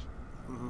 Just if you can, link stuff that you think is really good in the freeware channel for Filbert Flyers Discord. Like, yes, pop sir. it in there. Yeah, Yes, thanks. sir. I'm still waiting for Bush Radio. I am sitting here in the channel, in freeware channel, and I haven't seen that you've linked it. Yeah, but I'm having a break. A break. No pressure. No pressure. It's all right for you, Dingo. Who's in charge here? It's all right for you, Dingo. Some of us have to fly planes as well. I know. Can't just I'm kick just back like, and. you know. It's all good. No pressure. No Get pressure. on your horse. Yeah. Last word said. No pressure. Silver, the EasyJet liveries, is that static? Is that static? Yes. Yeah. Yeah. Quite a few statics at this airport, but only on the remote stands. In fact, it's been updated. I don't know. No, I was going to say it's been updated since my review, but I don't think it has. It's a great airport though. For those of you who are looking at the payware version, it's well worth it. Should be 16 left, Dingo. The 16 right, you wouldn't go anywhere near the taxiway that crosses over the 16. We're looking Silver, south. you know, You're left. you're Correct. looking at doing geofly, PPL, whatever. Yeah. There's an offer at Southend for, if you want to do, I don't know if this accounts to training as such, but you can do 5 or more circuits around Southend Airport for just £5 at the moment. Oh right. I don't know how long that offer's lasting for because it came into effect in November and lockdowns have postponed that a lot, and it's been like just been pushed forward, and it may only go until the end of the summer. But at the moment, if you ever wanted to try it up now or continue whatever point you got up to, it's a good offer to take up. Yeah. Yeah, Just that is for 5 tempting, and Southend isn't a million miles away from me. Yeah, exactly. There you go, Dingo. Check the freeware. I'm here. Beautiful. Phil, if you Thank do it, you. just how much you stream it. Just put a Dingo, link in you're it, talking please. about 16 left or 16 right? Sorry, it's Sydney. So I was, 16 is looking south, so it's left. I was 16 on left. the other 16, which is when you're On looking north. that one, you have to go. The taxiway takes you across the Can you waterway. put a link in it, That's- please? Yeah, that's correct. It's right near the control tower. It was. Yeah. I did post a screenshot of it here and talked about it, and it was never resolved, and I resolved it myself. Sorry, Jason, you asked me something. I didn't hear it. Did I? Didn't you? Someone did. Someone said something. It said Filbert. No, okay. No, maybe not. I Maybe asked not. you about the static, but you asked. Yeah, it must have been someone else. I thought definitely someone said my name. Anyway, it's 25-2. Is everyone back? Shall we press on? Don't see why not. Yeah. Sounds All right. like yes. Cool. Should we take off in the opposite direction so that we have slightly less of a tailwind and maybe I can keep the plane on the runway? I think so. Right. So I don't think we need the full runway. What I'll do is I'll line up halfway along, and we can try and do a proper synchronized takeoff with brakes and everything if people want to.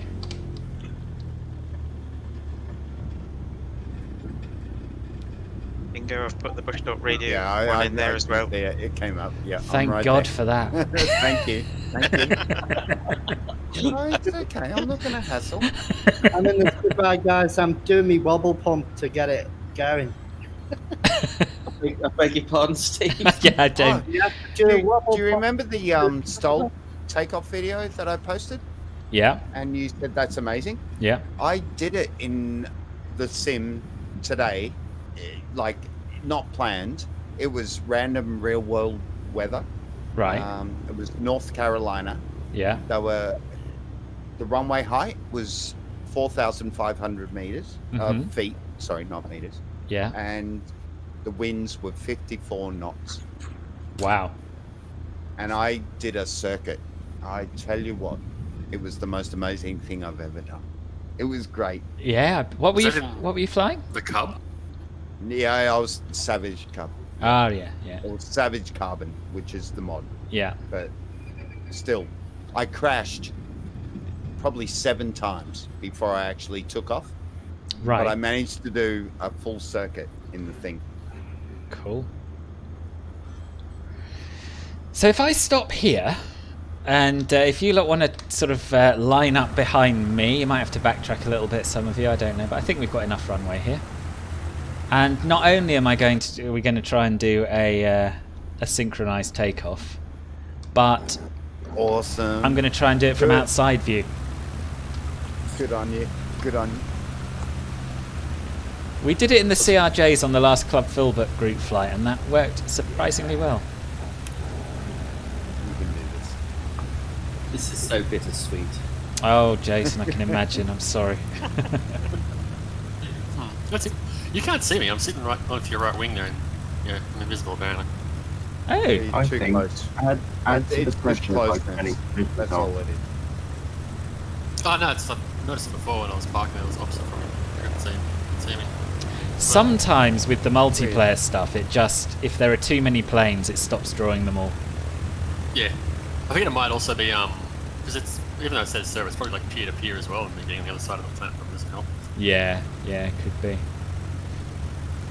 Okay, someone's managed to reverse their Cessna. I don't know how you did that. Shift P, let's reverse. Shift P, yeah, it's marvellous technology. Oh, right. Try it. Does it even work with the engine running? I didn't know that. Yeah, it does. It does. Right. Yeah. I just wish you could turn.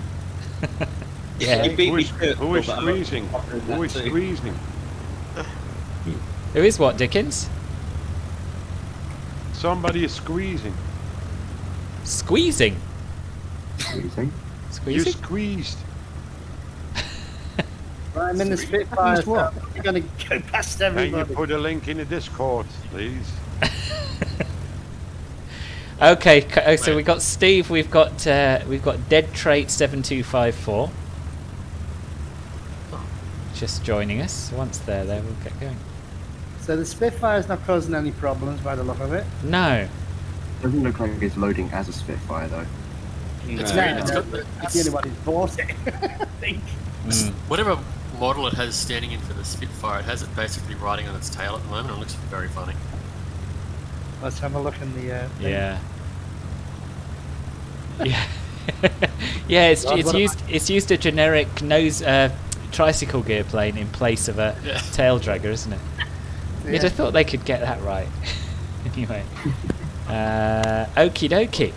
So has everyone got their brakes set? Yeah. I don't know if I have actually. Let's have a look. Flaps Right, one. parking brakes off. Oh, you got flaps 1 of you? Alright, yeah, let's all do flaps 1 then.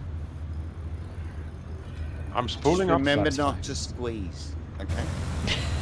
Oh, Okay. somebody's taking off. Okay, so that must be one of your AI planes, I think. Oh no, DPE. DPE is just coming to join us, I think. Anyway, I think most of us are here. I'm going to double check what I did with my parking brakes. Yeah, parking brake is off, so I'll hold the toe brakes. So we will go. What I'll do is 3, 2, 1, release, and then we'll go. So get your throttles up to maximum. And 3, 2, 1, release. My plane's not moving. I did have my toe brakes on, even though it looked like I didn't. Yeah, it's called the bush. That was a mess. Silver. That was a mess. It was a mess.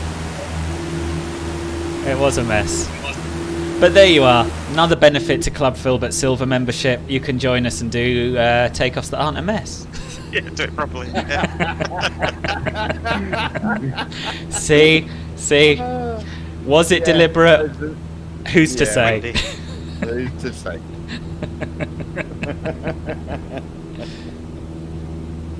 Echo, hello, welcome to the stream. Oh, it's North Weald, your home airfield. Nice. I'm hoping, as and when I decide to do my PPL, that it will be my home airfield as well. That's where I'd like to do it. When are you planning to do that, Filbert?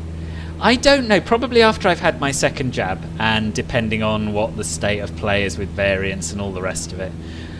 I want to be totally relaxed about COVID before I start sitting in a cockpit with someone else. And where are you planning to train? Probably North Weald, possibly Stapleford. I'm going to go and visit both and see which I like the look of, basically. And fly what? Probably a Cessna 152. I think Steve's going to join you. He loves the 152. Yeah. So we're approaching Southend Pier. So yeah, Lewis, if you'd like to tell us anything about that, if you've got anything on that. Right, okay, so it was originally built as a timber pier in 1830. It's the longest pleasure pier in the world at 1.33 miles long. It's a great thing to do if you want to do it, if you want to walk down it for exercise. There's charity events that also do walk something down it. Obviously they've been postponed though. So yeah, the timber pier, it used to be, was built in 1830. Then replaced by an iron pier, the iron pier that we know today, in 1889. There is also a pier train, like you call it, like a sort of tram in a way that goes up and down it. That was opened in 1890. Because Southend was a very popular holiday destination in the Victorian times, and I suppose early 20th century, it was a great destination for Londoners, and that means they came by boat up the Thames. And that's mainly the sole purpose of the pier, because of the fact that the tides are so all over the place and there's massive mud flats, and it's just for boats to enjoy that kind of shore. So that's the main reason for the pier, in a sense, or at least back then it was.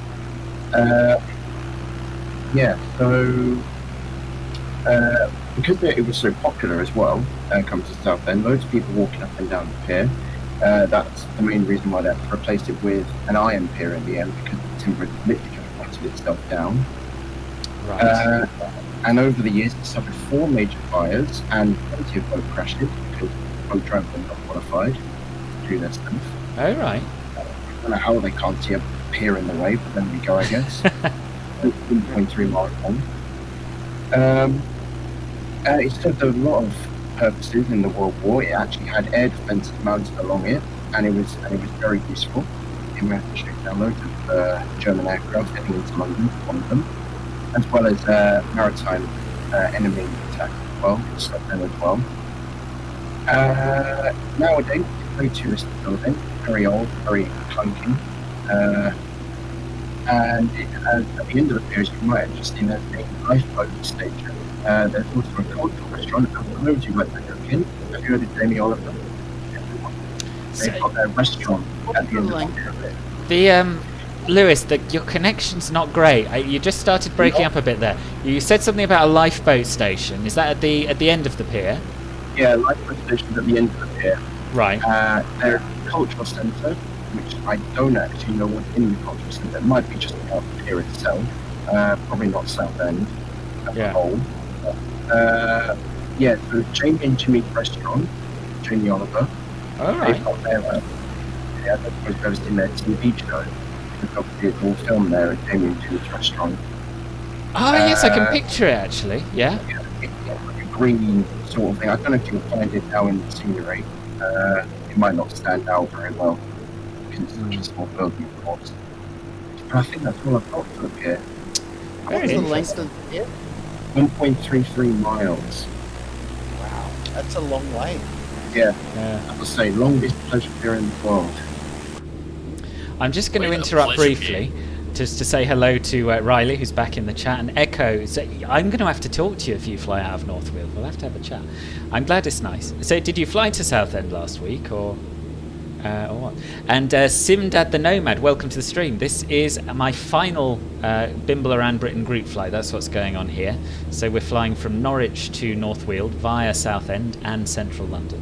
And hello to you, Tijani. Welcome. Right, that's it. You may carry on. Right, okay. Towards the east, I don't know if you want to go over there, but if you're going to go towards the North Sea behind you, and yes. like where the coast makes a left turn, you've got something called the Garrison, which is basically an old World War II station to an extent, not aircraft or maritime, just general ground defences.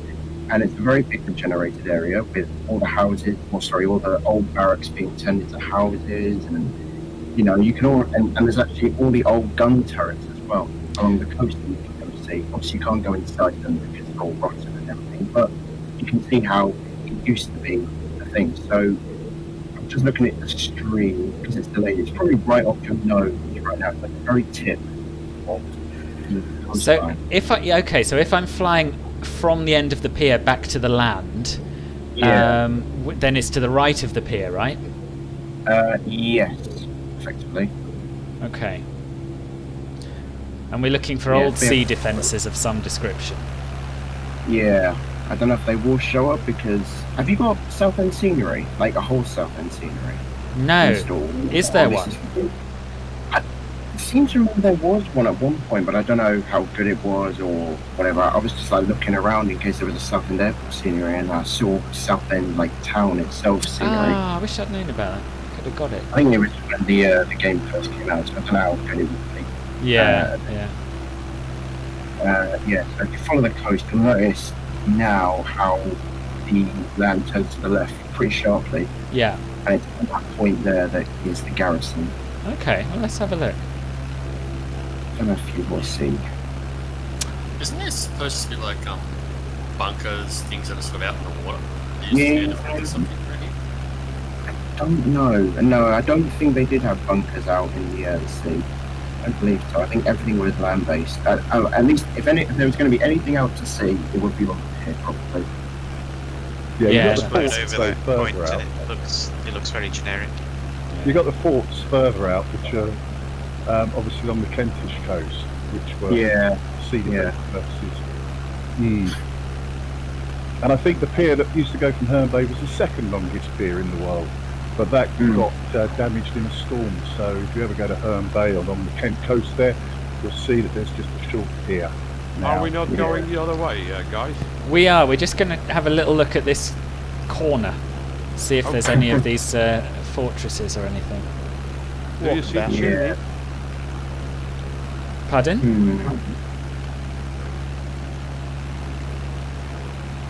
Sorry, so Echo, you drove down there to get to the seaside. Ah, nice. Yeah, I went down there last summer actually for the same reason. It is a shame Adventure Island isn't modelled. If we come back, I will try and find this photogrammetry scenery. Okay, yeah, it's just on the right-hand side of the lake, below you. There might be 2 huts on the right-hand side of the lake. Okay, let me go back. Yeah, there's a couple of things just on the beach kind of thing. Yeah, they probably won't look like artificial defences. They'll probably look like barns or something. Yeah, they're just generic buildings. Yeah. I see the lake. But yeah, so this whole corner here was basically just a whole air defence. Okay, I see. Yeah, I see these huts on the beach. Yeah. So during World War II, this like small peninsula played a big part in getting rid of aircraft before they came into London to bomb them. Yeah, I've just realised I walked along here. We're near Shoebury Ness, aren't we? Yeah, this is Shoebury Ness. Yeah. So I've seen them. I know exactly what you're talking about now. Yeah. Yeah. Okay. Cool. Yeah. Thank you, Ian. It's wonderful to hear your history.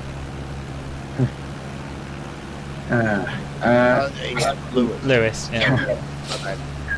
No problem. I suppose I might as well Filbert's benefit, go about the railways, because Southend's got two major railways. It's got the London Tilbury and Southend Main Line, which is operated by C2C, and you've got the Sheffield to Southend branch of the Great Eastern Main Line by Greater Anglia. And so the Sheffield to Southend line goes through past the back of the airport. You may have noticed the railway just as we came over to the threshold, it comes pretty close to it. I don't suppose though, because it may not be actually. Yeah, it may not be well modelled. And then the London Tilbury and Southend Main Line runs from Shoeburyness all the way into Fenchurch Street, through South Central, Fort Bay, which is my local area.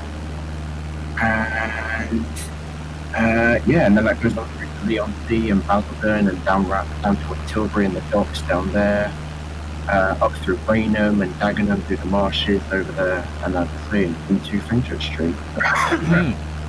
And the last. We'll be flying over Tilbury, so we'll have a look out for it round there. Yeah, you may see it down there. Yeah. Blended in with all the containers and whatever. Yes. The last thing I've got is it had an air show from 1986 to 2012.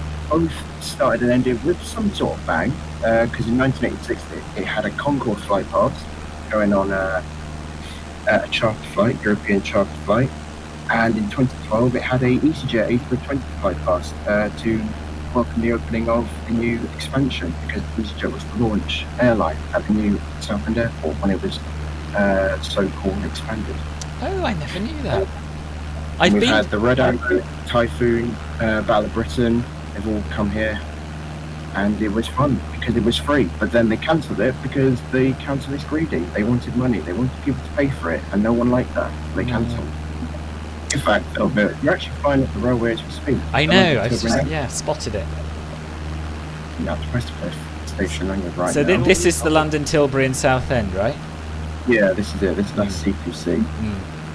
And on the stream you're passing Westcliff station. And just coming up to Leigh-on-Sea now. Yeah, correct. Yeah, that's all I got for Southend. Ah, it's brilliant. Thank you very much for sharing all that. It's very interesting. Wegelar. Sorry, I'm probably mispronouncing your name, but I'm glad you're enjoying it, and I'm glad you're with us. I don't know if you're with us on this server, but either way, welcome. So this is the point now where I'm sort of following the coastline. We're going to go over Canvey Island, which I can't tell you much about. It's some other island. I mean, I know it's got a very big Jewish community on there.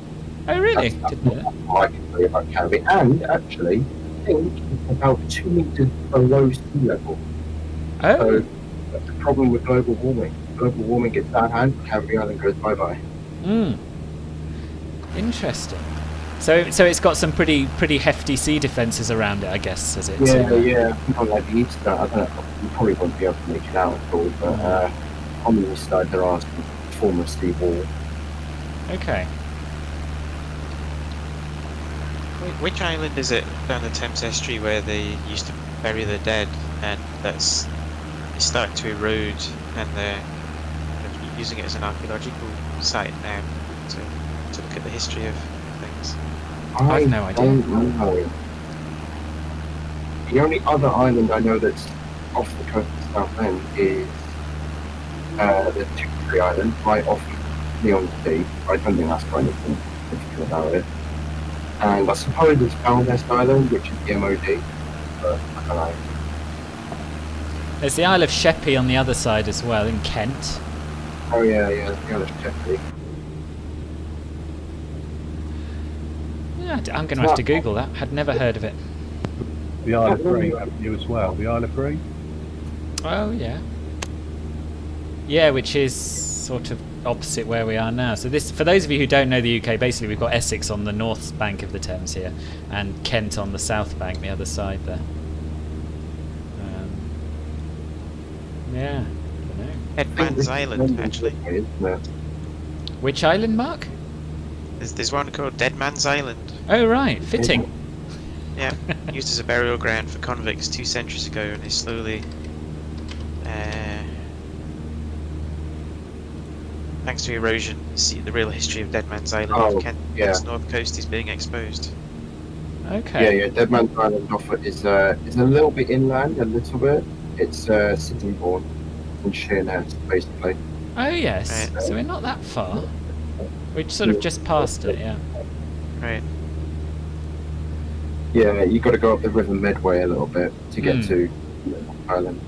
Okay. Anyway, we are. Remember it from the news. Yeah, we're now approaching Tilbury Docks, which I can tell you a little bit about. It's the principal port for London and the main UK port for the importation of paper. It has facilities for the importation of grain and other bulk cargoes, as well as containers and cars.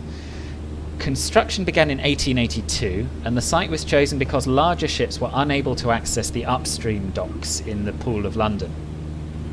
Tilbury was also served by ocean liners and was the point of embarkation for the £10 POMs, the Brits who emigrated to Australia as part of an assisted passage scheme established by the Australian government. And it was also a port of entry for many immigrants, including those who arrived on the Empire Windrush in 1948. The passenger landing stage closed for a number of years, but was reopened by the Port of Tilbury Group in 1995 as the London Cruise Terminal. So you can now get a cruise ship from Tilbury Docks. My man went on a cruise from Tilbury to the Norwegian fjords, I think it was. Oh, really? Nice. I think so it was. I don't have any scenery for this. I don't think this is Tilbury, what you're flying over. Oh, is on it the not? screen. Is it not? This is London Gateway. Oh, yeah, London, which is new, isn't it? Yeah, this is the brand new port. So Yeah. Tilbury's a little bit further inland up the meanders. I was getting ahead of myself there. Do you know anything about London Gateway? Anyone? No, it's just, it has ships. Yeah. Has London in the name. Yeah, it's got London in the name. Yeah, I saw the ships, and I don't remember them being there before, so I don't know where these cranes and boats have come from, if it was a world update thing or Well, I what. don't have it. I got nothing in my world. That's just Oh, right. Maybe it's the there's that live boat thing, isn't it, in the sim? There is, and I've got that live boat thing, but would it wouldn't have I can see them. cranes. You can see them, can you? Yeah. Okay. I wonder if the names match. Happy Lloyd. Yeah, Maersk Line. Is it Maersk Line? Have you got that Ships AI, Global Ships AI, Mark? Yes. Okay, maybe it is from that then. Is it a mod? Yeah, it's a free mod that adds realistic Great ocean mod. traffic around the world. It's pretty good. Yeah. Okay. Well, that would have been fun a few weeks ago flying over the Suez, isn't it? I was going to say, Yeah. could you see the Ever Given on that and all the backed up ships? I don't know. There was a mod for it, but I don't know. But I've always assumed that Global Ships AI is not actually live. It's just an approximation of real world routes. But I could be wrong. I don't know. Well, there is a website I was looking at the other day. I'm not sure if it's the guys who did that Flight Radar 24 have it as well, but there is a live ship tracking website, and it shows the positions of all the cargo containers and ocean liners and stuff that have the GPS tracking on. Yeah, so it should be possible, shouldn't it, in theory, to... Yeah, there's an app called Marine Traffic. Yeah, Does that same kind of thing? downloaded that.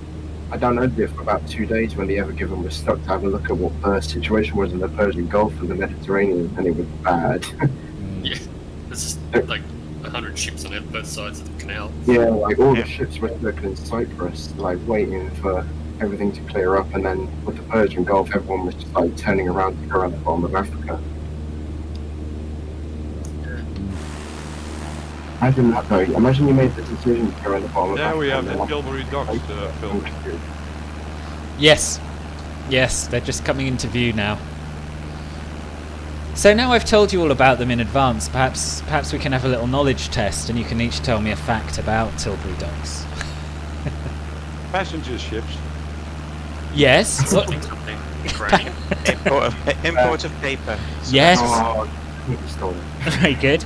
The main UK port for the importation of paper, no less. And as you rightly said, Dickens, something passenger ships. That's the last thing. Did the founding fathers of America go from there? No, they went from. Didn't they go from Southampton? It would make Portsmouth. sense to go from Somewhere down there. Oh, Plymouth rather.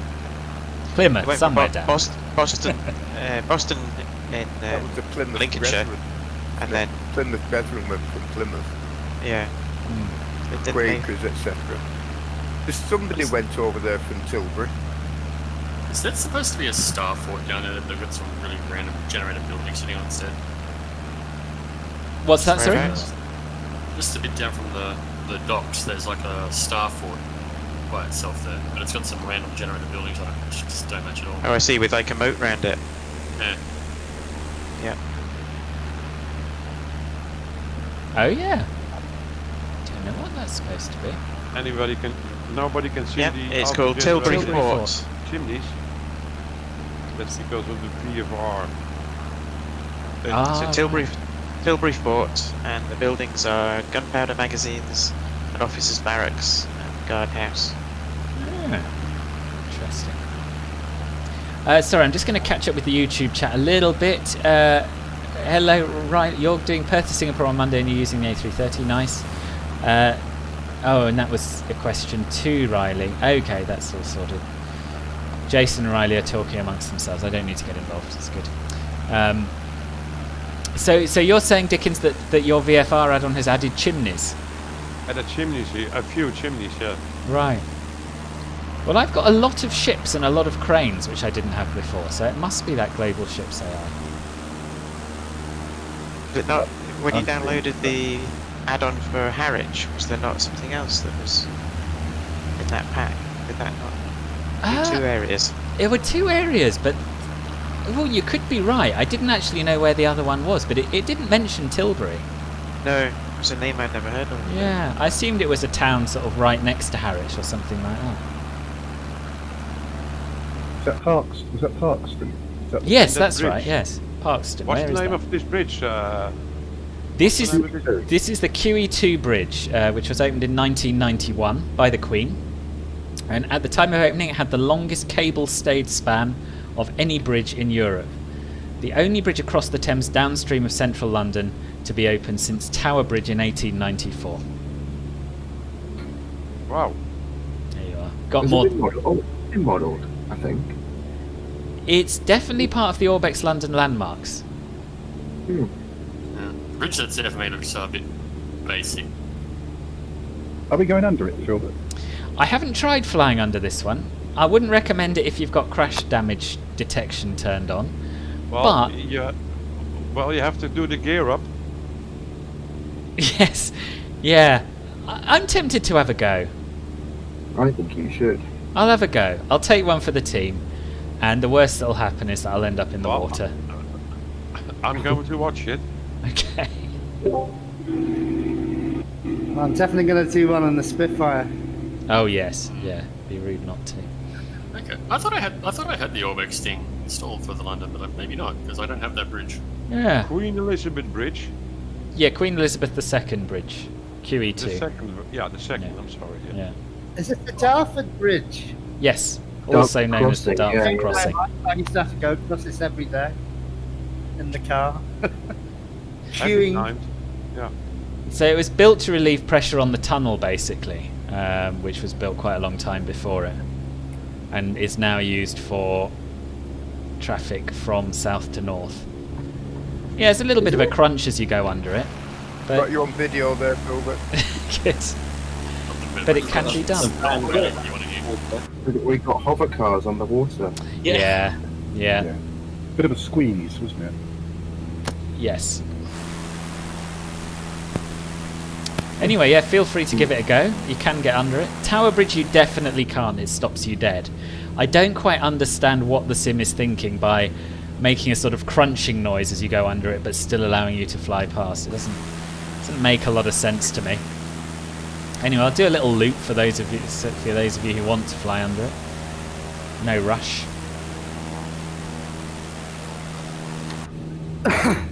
With the VFR add-on, as well as chimneys, you get electricity pylons and things as well. Oh, nice. And they're all accurate, I take it. They're not just made up, yeah. But Phil, did you put the city pack back in after the UK update? Yes, after they updated it. Yeah, I did. Okay, because I haven't put it back in because I thought it would just be too much. I think Orbex have done a further update to it as well, haven't they now? Yes. Oh, okay. So I just need to reinstall. Okay. Yeah, it all works perfectly with the photogrammetry and the other Asobo stuff now. And this QE2 bridge is actually they've redone it. It looks a lot better than it did 8 months ago when I started this trip and followed the M25 south. I don't know what this port is around there, because we've got ships that are parked along the coast around here, but it's obviously not part of Tilbury, because Tilbury's further back. Yeah, there are a lot of little docks along this section of the river, really quite small docks with sort of grain loaders and other things. Big ships as well parked against them. Yeah. It says Perfleet, it says. I walked the Thames Path over quite a number of years because we only did it about 3 days a year. But there's a Thames Path extension which takes you down here, not quite as far as the Dartford crossing, but more or less. And it's amazing how much working industry there still is and how many little docks there are. And yeah, you get ships from all over coming this far up still. We're not going to land, are we? Pardon? We're not going to land. We're going to land at North Weald, but if you want to land at London City, I was going to suggest that as an option, or a little touch and go at London City Airport. Touch and go. Tech team, do you still have the London? I think that was, you probably sent that before I said. So yeah, if you update the Orbex London City pack, it shouldn't interfere with the UK World update. Oh, you've all got ahead of me. I slowed down so you could all fly under the bridge, and you all just ploughed on regardless. It seemed to take a while for Microsoft to update the Orbex one in the marketplace, though. Oh yes, yeah. So I didn't. No, I did. Did I get that through the marketplace? No, I got it through Orbex Direct. That's probably why. So yeah, that could be it. So I think they updated the airport quite quickly, and I've got that updated, but they haven't updated the landmarks. Oh, really? Still? No, it's been over a month, isn't it? A week or two ago. Yeah. So Mark, with that, so you need to just go into the Orbex site then, do you, Mark? Or... No, you can't. If you got it through the marketplace, you can't update it from the Orbex site unless you buy it again. That's so dodgy. That is dodgy, actually. You think if you linked your like you had an option to link your Microsoft account or whatever, this thing, your Xbox Live or whatever it is, I mean. Yeah. You'd be able to access all what you've purchased. Okay, well, on the marketplace for Microsoft is like more expensive though. Yeah, I've stopped using it. I'm now buying everything direct. Yeah, fair enough. I think I got mine from the Orbex Direct, to be honest. I'll check. You did update it, but you have two London eyes inside each other. Yeah, that's odd. You shouldn't. You have to delete the content one, I think. The default one. London eyes. I haven't though. I haven't had to delete anything, and it just works. I think we should go and have a look, Phil, but have a look see if you've got two London eyes. We will. We will. I just Sounds like to a say song. hello to a fellow Australian called Drongo. G'day, how are we? Oh, hello. Good, Welcome. Hello. I'm keeping count. Are you on a nationwide recruitment drive at the moment, Dingoes? We've got an impressive number of Australians. You keep flying. I'm good. I think someone should try and land on the Shard. Agreed. Hard work. I mean, I will film it. I can say that I physically laid my tongue on the pickle. What's that? I physically laid my tongue on the pickle. The gherkin. A euphemism. Yeah, the gherkin. Whatever you call it. It did. It did sound it like it. Yeah, I did. I licked it. Right. Fair enough. Any reason? Because it's a pickle. That's a good idea at the time. Was it cooked properly? I would suggest you don't do it on the cheese grater. No, I won't. I promise. I will have a look, What have Tecti, you but done? I did look yesterday, and it was I only had the one. What have you done with the pickle? I licked it. I'm sorry. You linked it. That's good. I can't imagine how people would be so confused if someone like Dingo would go up to them and like, can you tell me where the pickle is in London? Like, what? Yeah. Who wants to hear a bit about London City Airport while you're all doing your touch and goes or whatever you're up to? Okay, so it was developed to serve the City of London and Canary Wharf, and was originally proposed by the Chief Executive of the LDDC, the London Docklands Development Corporation, which was the body that was responsible for turning the derelict old London docks that used to be in this area into the sort of financial centre it is today. It opened in 1987 with a 1,080 metre runway and a glide slope path of 7.5 degrees for noise abatement reasons. 7.5? I thought it was 5.5. Yeah, I'm coming to this. So originally it was 7.5, and that meant that only a very small number of aircraft could operate from here, mostly the Dash 7 and the Dornier 228. The runway was extended, opening in 1992, which allowed the glide path angle to be reduced to 5.5 degrees, allowing larger aircraft to operate, including the BAE 146 and the Airbus A318. And then I've got some stuff about the tower, but of course we covered that earlier on, so I won't repeat it. Right. And they got the Embraer now though as well, don't they? Yeah, the Embraer 150. Yes. Yeah. And they've got no control, like ATC. Exactly. Yeah. And they got the A220 with Swiss that comes here as well. Yeah. Yeah. Don't British Airways fly like a fully business class configuration out of it? They did until COVID. Yeah, that was on the A380. 2 daily flights from here to New York, stopping in Shannon on the way out and direct on the way back. So this beneath me here is the Thames barrier, a retractable barrier designed to prevent the floodplain of most of Greater London being flooded by exceptionally high tides and storm surges, and that's been operational since 1982. And I've actually been on a tour around it because I have a friend who works there. Quite interesting. It must be a Dutch one. Why? Well, we are a water country. We are very good in this. Oh yes, of course. James Bond stop a bomb? Water management. Yeah. Did James Bond stop a bomb here? Yeah, somewhere. Yeah, I remember those shapes. Hmm. You stick to gherkin. Huh? How old are those things? 1982 they opened. Okay. So I swear I remember those way back like in 1990, 1991 or something. Yeah. So this here is the O2, or if I call it the Millennium Dome building, does that mean anything to anyone? Yes. Yeah, but I'll back you up. Spiky one. Yes, the spiky one. This is the 8th largest building in the world by usable volume, and obviously it was open to celebrate the millennium. Very controversial, bit of a political hot potato. Caused a lot of anger because it was a very, very expensive vanity project, and people didn't want it, and it ended up getting half the number of visitors that it were originally expected.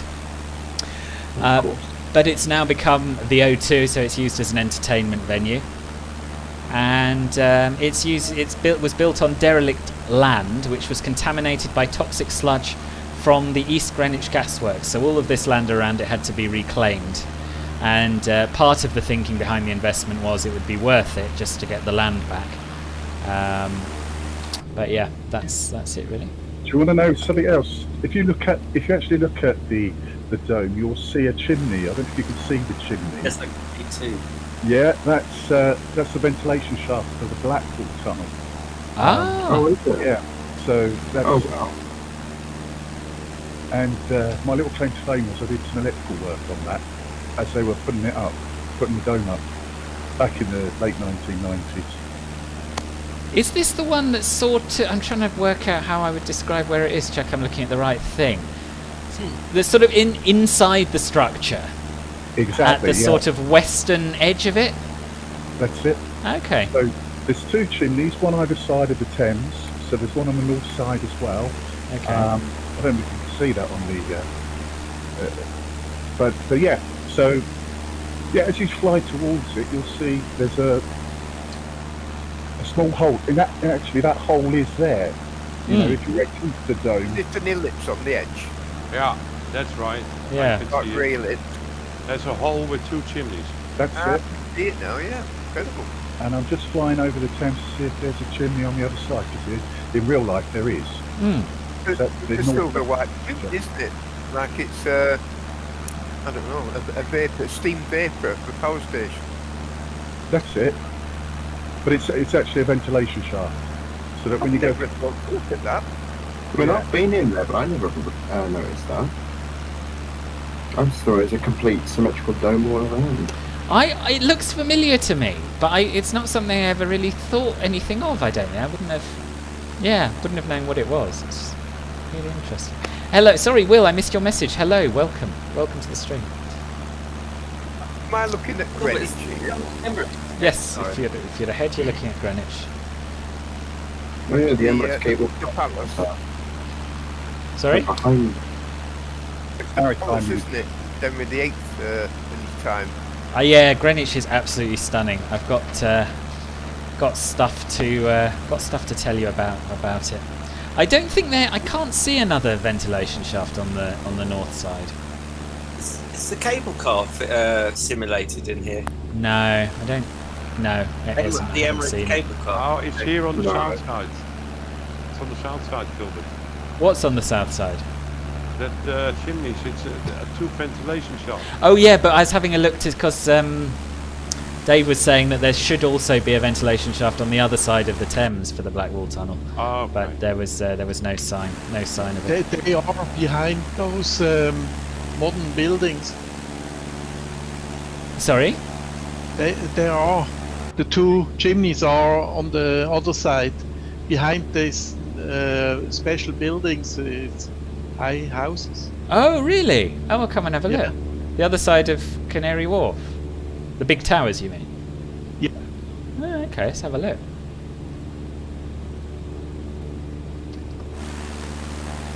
I'm circling around it. Okay, come and have a nose. So yeah, this area here, for those of you who don't know, is Canary Wharf, which is sort of the new financial centre of London. Often the tall building with the pyramid on top is referred to as Canary Wharf, but it's actually the name of the whole area, and the building's just called 1 Canada Square. This is the new Crossrail station down here. Oh yeah, Canary Wharf Crossrail, yeah, of course. Yeah. I've lost you, Housie. Also, it's just across the river with the 2 high houses.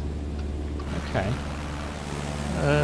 I see you there. It's behind the houses. You see the chimneys.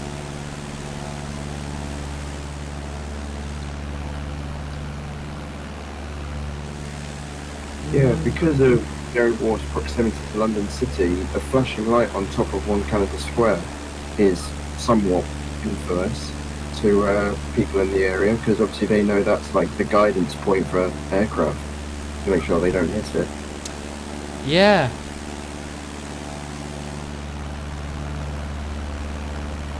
Right, I'm going to make one more pass around Canary Wharf because I'm getting a bit obsessed about seeing these chimneys now.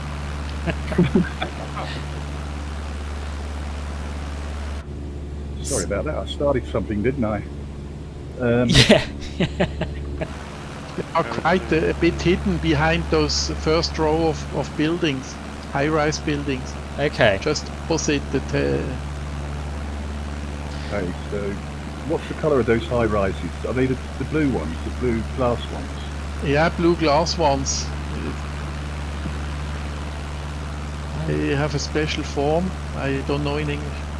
Oh, crikey! Oh, it's alright, you can go through that building.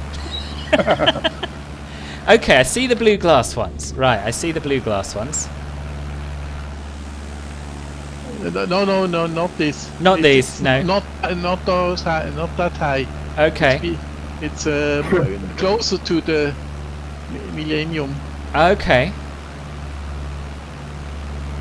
That was funny, because you said about, you can fly through the building and the stream's delayed, so I was like, hold on, you can fly through a building? And it's just like... Yes. Now you should be there around. And if you look, you don't have it with Orbix. I think they made something different. Oh, you're looking at it in the photogrammetry, are you? Yeah. Oh, okay. Oh, that's a shame.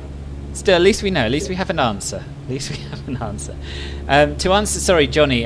This is a combination of the UK World Update and the Orbex London City Landmarks Pack. Right. Shall we press on? How much FS training do you need to be a pilot? None. None. Yeah. Not all of it. All of it. It might get in your way.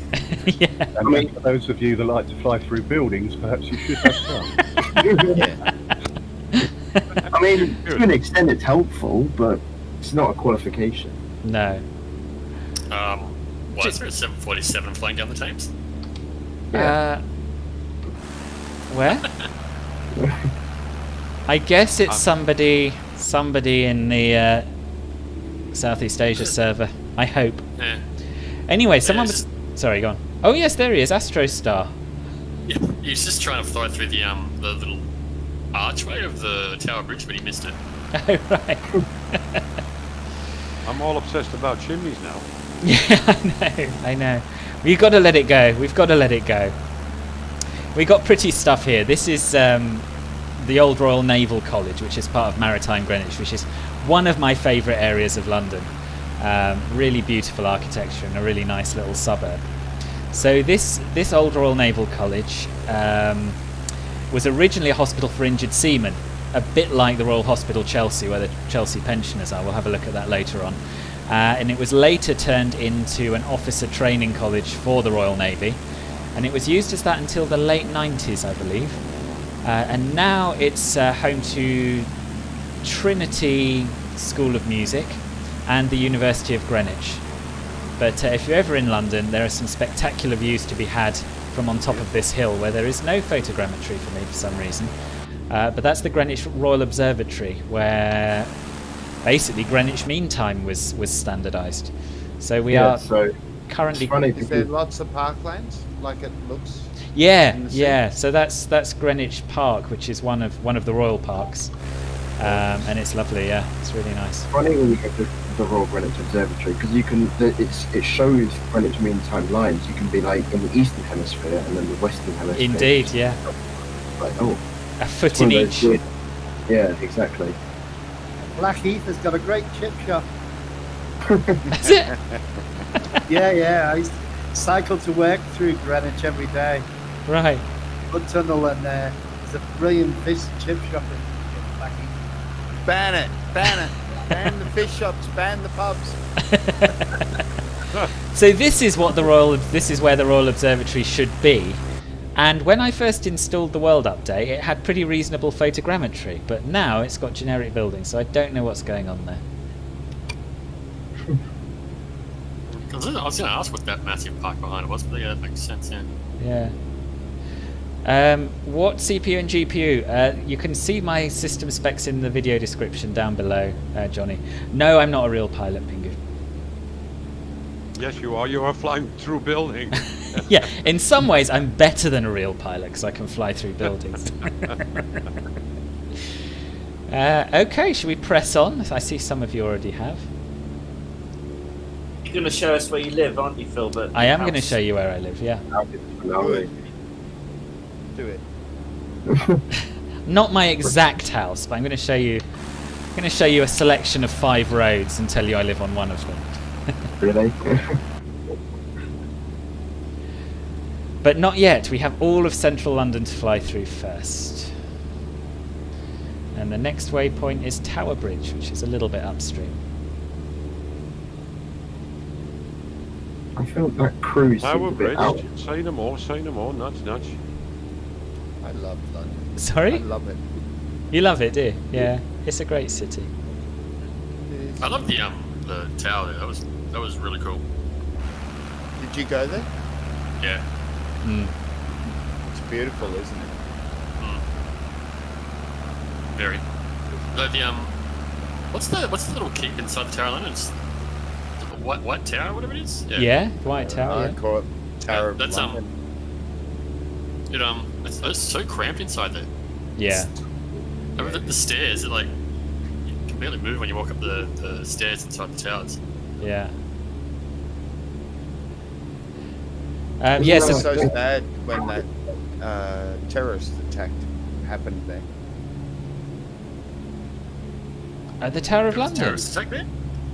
Yeah, the bridge near there.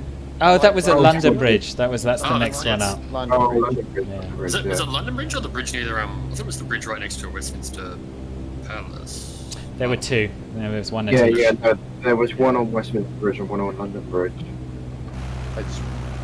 I remember being sad about it. Yeah.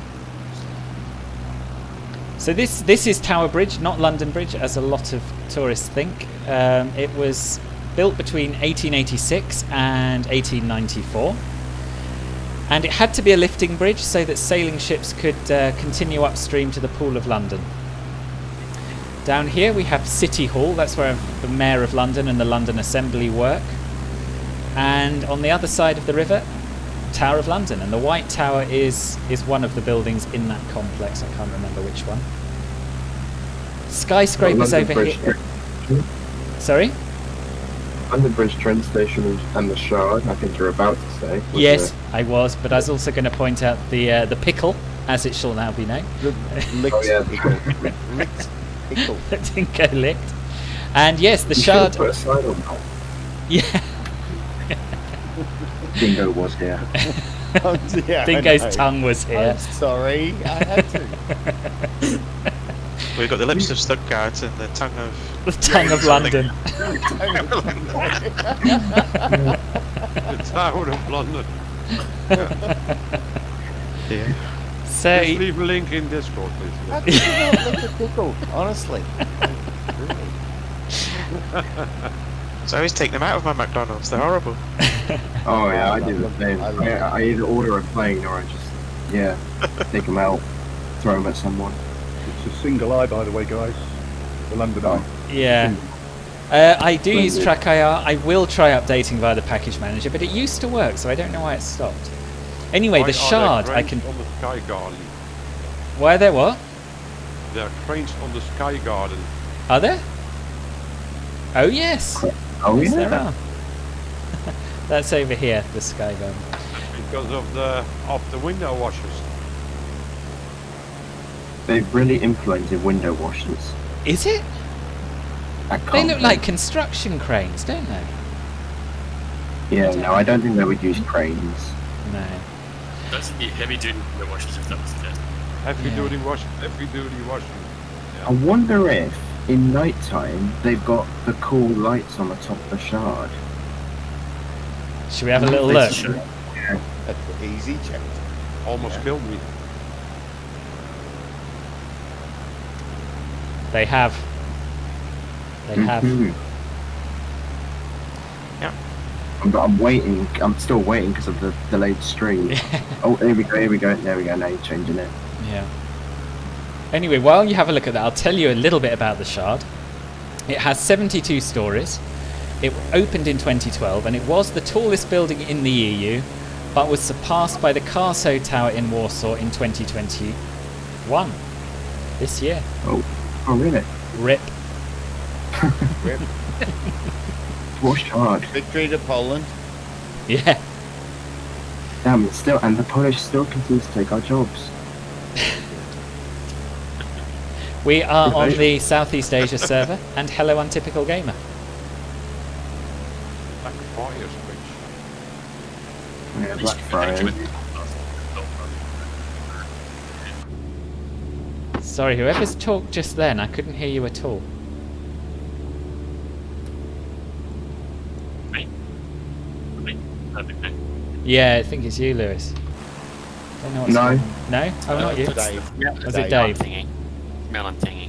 Oh, Melon. Oh, you're back now anyway. So yes, we've got a number of bridges in quick succession now.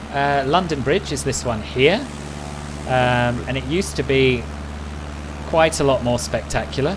Used to have shops and houses on it. The old medieval bridge, that is. It looks dreadful in the sim, certainly in my sim. It's got like half of a carriageway missing. Wasn't it like that. London Bridge that some American bought thinking it was Tower Bridge, the old one? Yeah. And it's in Arizona or somewhere. That's Lake not a Havasu, surprise. I think it is, isn't it? I think it's out at Lake Havasu. Can you show the Tower of London? Sorry? Would you mind showing the Tower of London? Yes, sure. I did point it out earlier, Dingo, but we can go back. We're very close. Don't you worry. Yeah. So this is the Tower of London over here. I'm not from there. I know. This is it. Right, just on the north bank, adjacent to Tower Bridge. Ah, that's what it is. And this down the here. White Tower over 1,000 years old now. See, I remember the junction from the bridge going into the tower. Like, I remember that. Yeah. I think amazing. I think the White Tower is the tallest tower in the centre there. I That think centre it is. Yeah, I think you're right. I thought that whole keep was called the White Tower. But hang on. I'm not certain. And that's where they got the Queen's jewels, like the crown jewels. Yeah. Yes, that's right. Yeah. Incredibly sparkling. And you've also got HMS Belfast below us as well. Yes. Yeah. Where is that building I licked? The building you licked is. Oh, it's just behind. I've lost it. It's just behind the walkie-talkie. So it's this gherkin-shaped What's one the here. walkie-talkie? This building here is known as the walkie-talkie. Is it? Yeah. Walkie-talkie. It's newer. Yeah. It doesn't- might be hard to understand, but yeah, it is considered the walkie. It doesn't look a lot like the walkie-talkie, but I honestly thought the A Sky handheld Garden transceiver. Yeah. sorry. A handheld transceiver. Yes. Walkie-talkie. Do you not use that term in Australia? No, we use walkie-talkie. I honestly think the Sky Garden looks more like a walkie-talkie. Yeah. I don't know. That would be one of my weird. Is the building the the Sky pickle. Gardens in the cheese grater? I always get muddled up. I thought the pickle was taller than it is. It probably was Yeah, when you no. visited. All of these taller buildings have been built since. Yeah. It was one of the first in the city. Yeah. Most of these buildings now are like less than 10 years old. Sorry, YouTube. I licked that building. I can remember that when in EC3, the only tall building was the NatWest Tower, which I'm That's Venture surprised I don't- Street. There's a single skyscraper in London. That's the only one. Wow. 2008, and I don't remember all those primaries. I think maybe they do it last one. Yeah. So I'll tell you a little bit about London Bridge, and then I've got nothing to say about the next few bridges. You'll be pleased to hear. But the original London Bridge stood from 1209 to 1831, so a huge length of time. It was commissioned by Henry II, and it had houses, shops, and waterworks on it. You should Google it. It really was quite an impressive structure. But it also had the severed heads of traitors on it, which were boiled and dipped in tar, and then put on pikes to as a warning to others. As you should. Yes, absolutely. Those were all the people that licked buildings in London. Well, Hey, I escaped. I'm good. Yeah, Dingo, watch out. Don't tell anybody. UK Border Force is going to be on your tail next time you're here. Sorry, Riley, I missed your message. We're on the Southeast Asia server, and as someone correctly pointed out, it's London Bridge Station. London Bridge. Then we have Blackfriars. No, Southwark. Then Waterloo. Blackfriars. Then Waterloo Bridge. Waterloo. Is it Waterloo? No, Waterloo, is it? This is I think it's- Blackfriars Railway Bridge, and then Yeah, so the next one's you got Waterloo London. Bridge, isn't it? You got London Bridge, Blackfriars, then and then you got the Wibbly Wobbly. Wobbly Yes, which Bridge. isn't in it. Which isn't in it for some reason. Millennium Bridge. What do you call that? Oh, The Millennium Bridge. Millennium Oh no, it Bridge. is. It is. I missed it. Let's go back and have a look at the Millennium Bridge. yeah, no. got it All right. right. Step back to the wibbly wobbly. Yes, What's that? the Millennium Bridge was known as the Wibbly Wobbly Bridge because whenever Right. hang on, I'm out of fuel. Yes. Well, You didn't refuel. You're mid-air, Philbert. I will. Don't you worry. Emergency Made quick from the get out of the city. jerry can. Oh, Struth. That makes This is Waterloo Station I'm about to hit here for anyone who's interested. Okay, the engine started again. Oh, it's We'll an just- amazing. Amazing. Yeah. Oh, God. oh, oh. Don't crash. It's all right. It's all right. I haven't. We're back in business. Oh, yeah, no.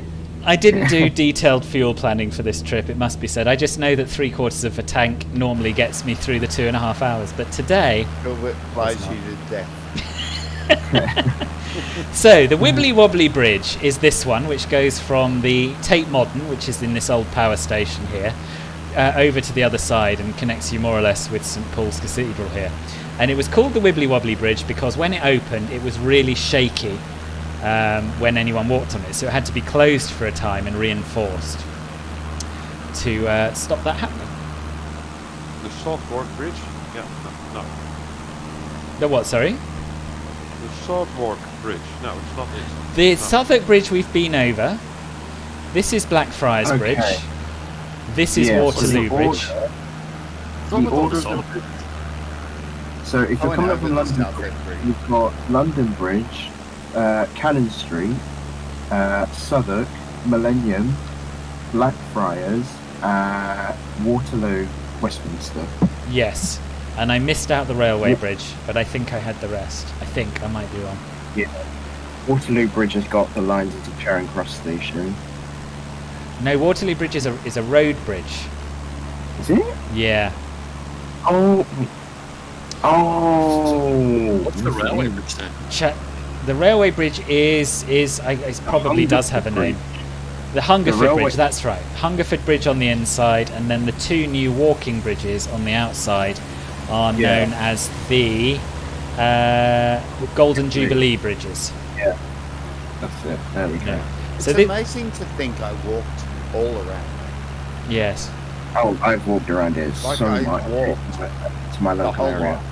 Yeah. This is the IMAX, this is Waterloo Bridge, this is the South Bank Centre, which has the Royal Festival Hall and gallery and the BFI South Bank. This is County Hall, where London County Council used to be. This is St Thomas's Hospital, and of course the Palace of Westminster, also known as the Houses of Parliament. And we'll do another little loop back around. Area as well. Yeah, ITV studios are on the South Bank, just east of where we are now. So that's sort of the view you can see if you watch this morning. Oh, you're with us now. Excellent, Riley. Welcome. Is the London Aquarium still a thing?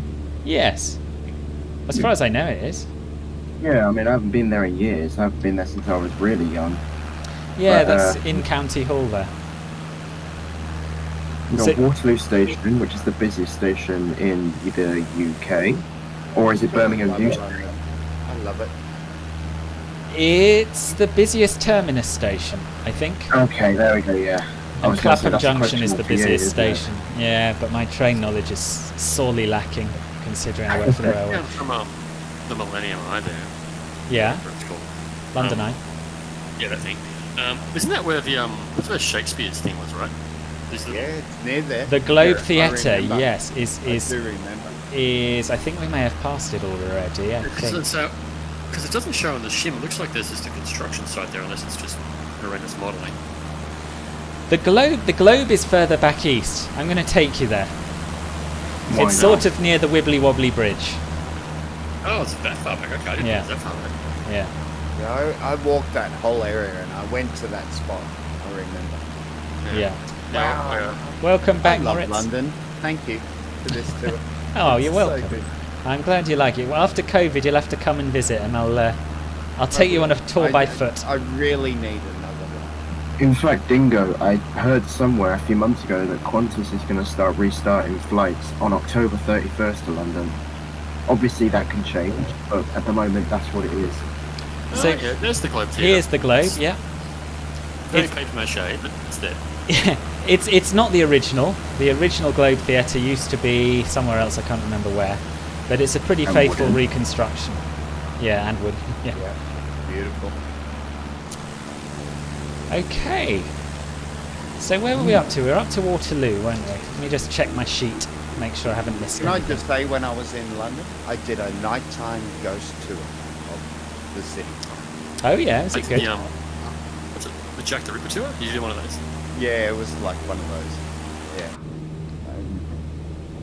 I loved Did you it. go to the London Dungeon? It's in the same building that the aquarium's in. It used to be. underground. It's moved, I think, hasn't it, to London Bridge? Is it really? The London Dungeons have moved? Because I didn't go there too long ago. It was definitely in the last 10 years. Unless I'm getting it the other way around and it's moved from London Bridge to there. But I'm pretty sure it's I London. moved towards the London Eye or the London Assembly, whatever it was called. Okay. So I can tell you, the London Eye is Europe's tallest cantilevered observation wheel. The Houses of Parliament I've mentioned, technically known as Westminster Palace, and this tower here is what hosts the Grand Clock. It's now called the Queen Elizabeth Tower. It used to be just called the Clock Tower. It's not called Big Ben. Big Ben is the nickname of the Great Bell inside the clock. Oh. Yeah. And So it's still Big Ben for me. It's still Big Ben to everyone, really. it's going to be Big Ben So for everyone. What's with the different colour? The different colour? Of the buildings, like next to it. Like you've got red, you've got blue, you've got... Oh, I don't know. I think that's a European design aspect. We have really weird and colourful bricks. So you've got, right there, you've got green, red, blue. Yeah, I see what you mean. Yeah.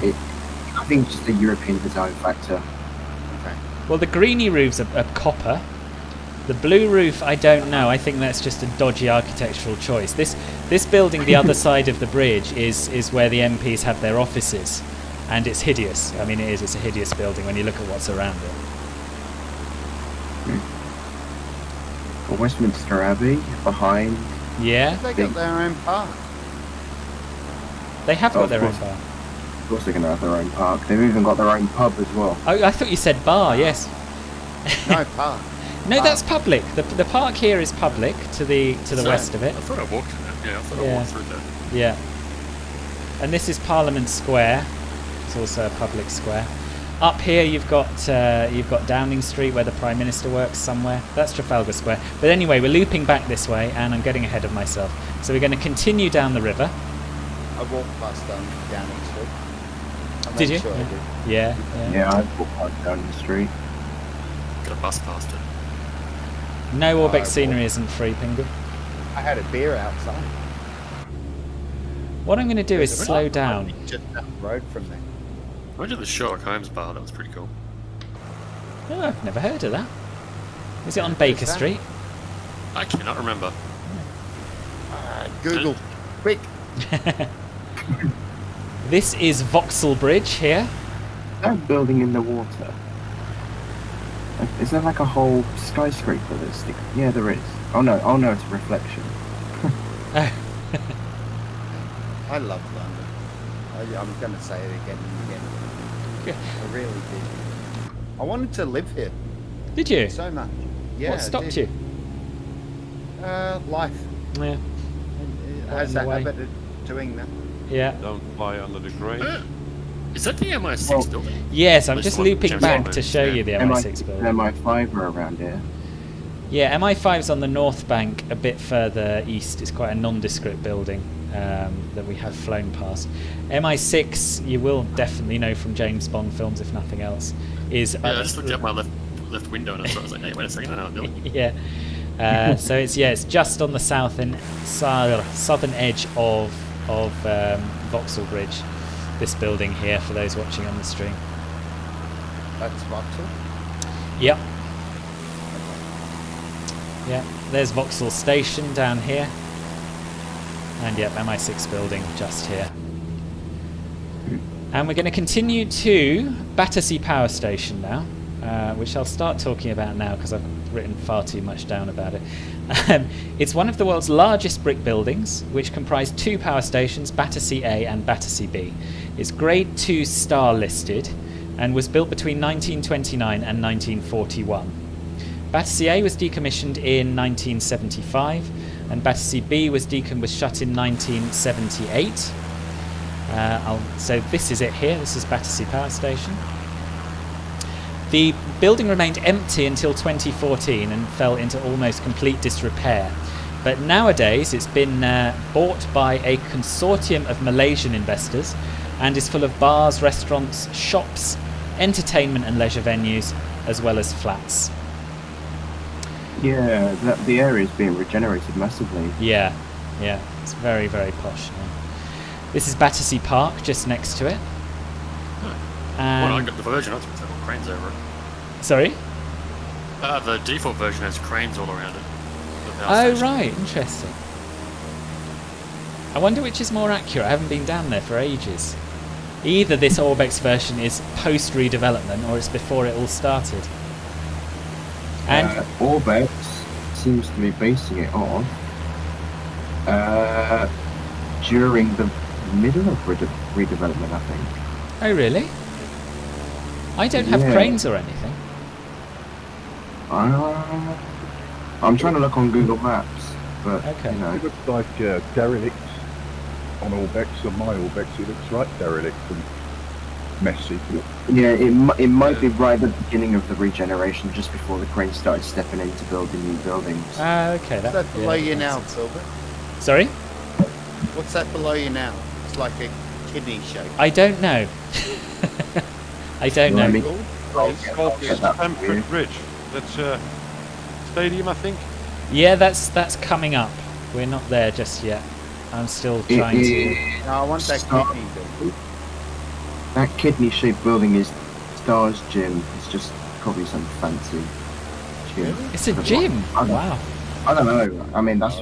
Oh wait a minute. It's a big gym. Fanciest gym I've Yeah. seen. Well, I've got 3 blips on it. I've got Stars Gym, Knight Frank Riverside Lettings Agent, and North Acre. So, pick one. They all seem to be in the same building. Okay. So it's an apartment building with a gym and blah blah blah. Yeah. So we're just going to go now and have a little look at the Royal Hospital Chelsea before we head on to Stamford Bridge.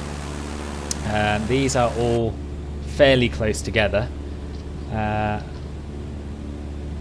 But I got distracted, so I flew right past it. Royal Hospital Chelsea is a retirement and nursing home. You may remember when we were over Greenwich, I was talking about how that's Royal Naval College started as a very similar thing, but for sailors. This is for soldiers. So it's this building that I'm heading towards now, this dark red building just before you get back to the river. It was founded as an almshouse in 1682, and any man or woman over 65 who has served as a regular soldier may apply to become resident if they found themselves in a time of need and are of good character. They mustn't have any dependent spouse or family, and former officers must have served at least 12 years in the ranks before receiving a commission. So it's basically an old people's home for retired soldiers, and it's currently got 300 Chelsea pensioners living in it. You may have seen them. They wear quite a distinctive red uniform. Back over Battersea Park all of a sudden. Anyway, yes, now we are heading to Stamford Bridge, which is the Chelsea ground. It opened in 1877 and was originally used by the London Athletic Club until 1905, when Chelsea FC was founded. I can see a number of you are already over the top of it.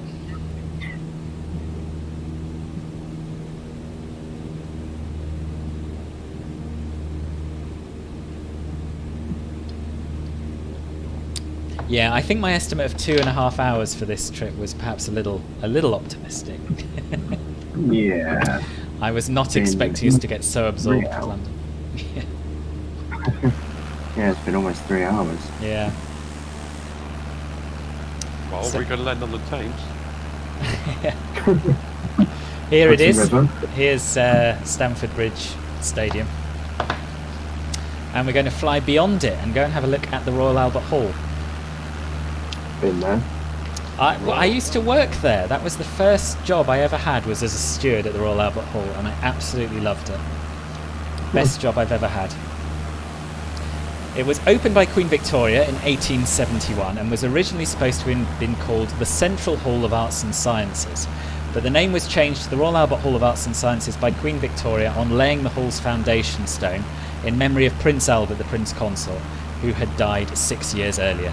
And it is a spectacular venue to see music or anything in. They have everything from tennis tournaments to pop bands to, of course, the famous Proms, which is an annual classical music festival. They've got the Royal Variety Performance, don't they? That's hosted there. It has been, yeah, it has been hosted there recently. It didn't used to be when I was there, but yeah. Right. And this is the Albert Memorial here and Hyde Park. I think I went there in 2017. It was, and I saw like a Christmas songs performance. Oh sort yes, of thing. yes, they like do some great stuff over Christmas. It's the bang there as part of a mass choir in about 1986. Oh really? The Queen's. I can't remember what it was. Was it a Diamond Jubilee? Would that be? In what year was it? Did you say? 1986, roughly. Okay. 87. It was something to do with the Queen. The Queen was there, and it was all massed choirs from all over the country. Oh, cool. Did she enjoy it? I never asked her. This is Hyde Park you're over, isn't it? It is, yeah. Hyde Park, and the lake in the middle is the Serpentine. Let's show them Kensington Palace. Or Dingo would like to see Kensington Palace, actually. Yes, I can't picture where Kensington Palace is. It's the other It's side the, of Hyde Park. the round pond. You're right next to it. It's on your right wing. Oh yes, of course it is, yeah. I don't think it's modelled. Oh, it might I'm not be. sorry, but I don't lick royal buildings. You must lick it, Dingo. You'll end up in the tower. Yes. Stick to your gherkin. So Kensington Palace is represented by these industrial buildings here. Am I right, Jason? Am I right in thinking that that's where Wills and Kate live? Golly, now you're putting me on the spot. Anyone else? I don't know. You're right. Yeah. I'm gonna say yes. Yeah. Okay. Yeah. Diana lived there, but yeah, don't know about Wills and Kate. I think Wills and Kate lived there. I'm not 100%. Do I Sounds ask vaguely where? familiar. That's it there, isn't it? Next to the That's a public park, isn't it? It is. This is a public park, yeah. Yeah. But yeah, I it looks like a remember warehouse. going in there. It's a lovely park, Hyde Park. It's really nice. I'm going to say it again. I love London. What's the glass building in the centre of Hyde Park there? Is that like a botany garden type, whatever you call it? Glass building in the middle. Am I looking at Hyde Park? I'm in a different park. It's I'm in a different park. next to the spot. Yeah, next to the Southend Pier. Regent's Park. Regent's Park has a glass house in the middle of it. You might be thinking of that. In Hyde Park, I don't know of a glass building. I think I would. There's a That must be nursery. over It's Regent's Park. a Central Royal Parks nursery. There It's like is a five Central houses. Royal Parks nursery, which is this, I think, isn't it? Kensington Palace is home to Kate and Well. Oh, good, good. There we go. Thank you. There you go. Wow. Local knowledge, mate. We're heading to Buckingham Palace now. Let's go over Mayfair, the rich boys of London. Yes. Where my dad works, in fact. Oh, really? Yeah, he works at the Playboy Casino. Oh, right. Yeah.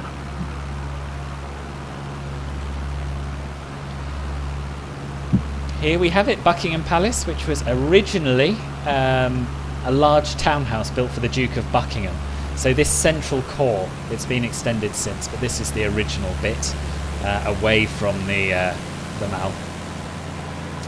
Anyone want to do a fly past like they do at big events up the Mall? Yeah, let's.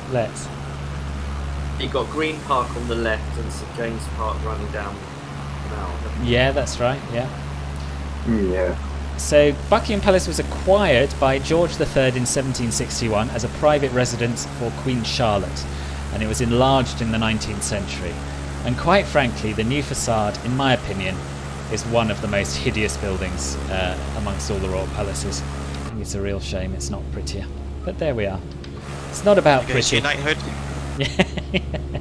I'm sure she'd agree, actually. She doesn't spend much time there. There's a reason for that. Apparently it's very drafty and cold. And Oh, really? If you watched The Crown, the Queen never liked it. I have never watched The Crown.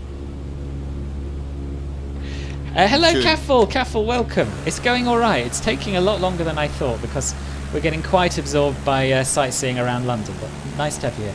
Riley is asking how long is left, which is not a great sign. I think probably at least half an hour, 40 minutes, something like that. It depends, really. It depends how long we hang around London. This is Trafalgar Square. Trafalgar? Yes. Oh, sorry, I I've thought been you there said Filbert. Oh, the square looks square. It literally looks like concrete blocks. Oh no, it doesn't. Never mind. I'm looking at the wrong area. Can we step back? Is there a Filbert Square? Oh, is there? Not yet, Dingo. Right. But Yeah, I'm expecting to have one named after me when I hit 10,000 subscribers. Oh, yeah. I'll receive it. With Filbert tiles, yeah. We got the BT Tower. I remember when that was called the Post Office Tower. But I remember that as well, yeah. And fly through towers. I don't, but my parents still call it the Post Office Tower. Yes, this is Nelson's Column in the middle of Trafalgar Square, and we're looking now for Piccadilly Circus, which is just here. That's Piccadilly Circus. You can see the neon signs. I'm going to be picky. I'm sorry, I'm going to be picky. Yes. But why did they honour Nelson in a country that vehemently fought him and went against him? Fought against Nelson? Admiral Lord Nelson was... I never thought that was the case. I thought they honoured him because Nelson was one of the greatest, war sailors, Navy sailors of all time. Yeah. At the time, anyway. Are you getting Nelson and Napoleon mixed up, Dingo? I think you are, yes. I am. Lord Nelson was I am. British Admiral. Yeah, he was. I am. And I recede into the background again. I'm sorry. I'm trying to... there's a story with an element of truth in it. So Nelson was killed at sea, and his body was brought back to the UK to be buried and to have sort of full military honours rather than being buried at sea like a lesser sailor might have been. And they put him in a barrel of, I think it was brandy, some kind of spirit, to preserve him. Brandy, yeah, right. And cool. And they painted on the top of the barrel N for Nelson, to make sure that everyone knew that he was in that barrel of brandy. When they unloaded the barrel of brandy at the other end and went to remove Nelson's corpse, they found that the barrel had in fact been drunk dry by the sailors on the journey home. I'm not surprised. So nice. Well done. I don't know how much truth there is in that story, but there's certainly a kernel. It's interesting. I just read a book about Nelson being a 13, 14-year-old on a ship. Oh, right. I read Yeah. a story, based on him. And fabulous. It's amazing. How did I confuse him with Napoleon? Easily done. No, it's not.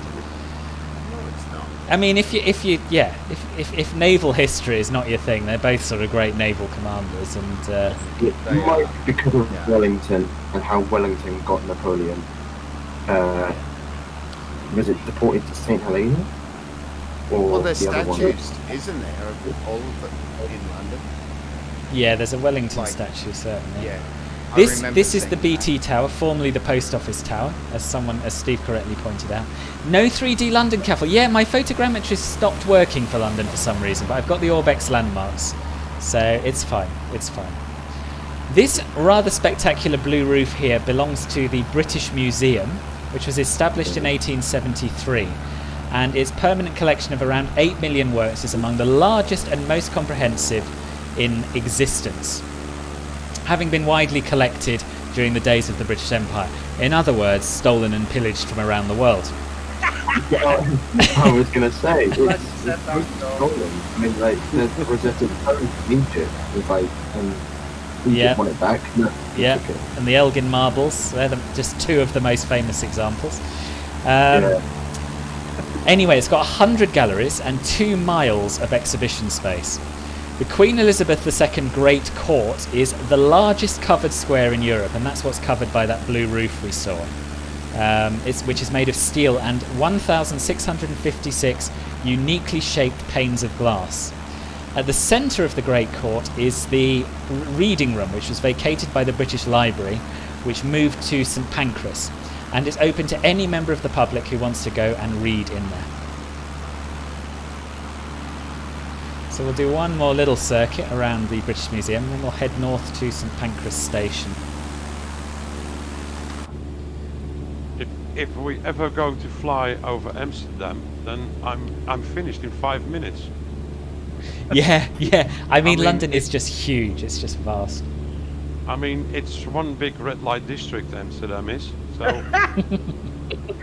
It's not. Amsterdam has a lot to it. It's a beautiful city. I love it there. Yeah, cultural, I know. Yeah. You've got Anne Frank Museum. Cultural and full of people smoking marijuana. Yes. My favourite is what they dig with magnets out of the canals. Oh yeah, what, in Amsterdam? Yeah. Yeah. So they go with heavy magnets and drag stuff out. It's mostly bicycles. Yeah, I didn't know they used magnets to do it. Yeah. The odd tank. No, bicycles generally these days. Yeah, no, I want to go to Amsterdam. It's a really nice city for a city break. It is. It's lovely. I would love to. So we've got a number of quite major stations here, and I'm just going to fly over a couple of them. You've got Euston down here, which is the terminus of the Great Western Main Line. St Pancras here, which is arguably... Sorry, the West Coast Main Line, not the Great Western. Yeah, Great Western, that's Paddington, isn't Yeah, it? sorry, West Coast Main Line is what I meant. This is St Pancras here, which is the terminus of the Midland Main Line, and also now the terminus for Eurostar trains to continental Europe. And this is King's Cross, which is the terminus of the East Coast Main Line, where you get the trains up to Edinburgh. Where's Edinburgh? Camden? This area we're flying over is part of the borough of Camden. So Camden Town, the centre of Camden, is very close. I'll see if I can spot it for you, but because I don't have photogrammetry, it's probably not going to be that interesting. I got to see one of my lifelong musician icons. Oh yeah, who? Was Mick Talbot. Oh, cool. You know him? I've heard of him. Yeah, I've heard of him. I don't know how, but the name. I know the name. So Mick Talbot's... He is second to the first guy. That's my probably utmost all-time favourite guy. Right. I'm not giving him away, as you can say. Silver, if you're looking for Camden, go to Euston and literally follow the main line out of Euston and you should reach Camden. Good call, good call. Because they've got the canals, right? I remember canals. Yes, yeah. So the canal, we should see. So St Pancras is there. Yeah, St Pancras is there. The canal goes across St Pancras, so we must be pretty close to it. And Camden is sort of just to the west of Euston, isn't it? So this is like Primrose Hill here. This is Hampstead Heath, I think, maybe? It's too hard to pinpoint junctions, especially with no... This is Camden. There's Camden Town Station here. That's Camden Town Station. So, yeah, there's the canal. The best concert I ever went to in my life was in Camden. Right. And that was Mick Talbot. Right. So can anyone tell me who Mick Talbot was famous for? No, I can't. It's for you British. It's for you British folk. I feel like I should know this, but I don't. Yeah, you should. Something Rolling. I'm going to say Rolling Stones. Was he in the Rolling Stones? Incorrect. Okay. Similar era or not? Alexa, who is Nick Talbot? According to Wikipedia, FRS Fields, who leader and executive director at the Southend Pier laboratory in Norwich. Gotta love it. I didn't hear what she said. Hello, Max, by the way. Welcome. Top of the morning to you too. That's fantastic. What did Alexa say? I had something about Norwich and still going. Right, okay then. I had no idea what she was on about. Two words. It's 2 words. How can you get it wrong?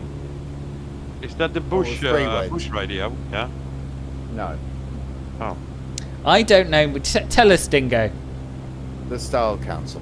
Oh, right. Okay. I wouldn't have got that. I'm going to shorten that to 2 words. The Jam. Right. Okay. Okay. Okay. No. So I'm going through history there. Like I'm receding. But yeah, you should know. Yeah. Nick Talbot. As I say, I knew the name. I knew he was famous. Gilbert's a bit young for the Jam. I am a little. I know. No photogrammetry, Akash. We're using the Orbex London landmarks, and the photogrammetry, for some reason, on my system, isn't currently working. So I'm going to have to look into the content manager and try and work out why that was.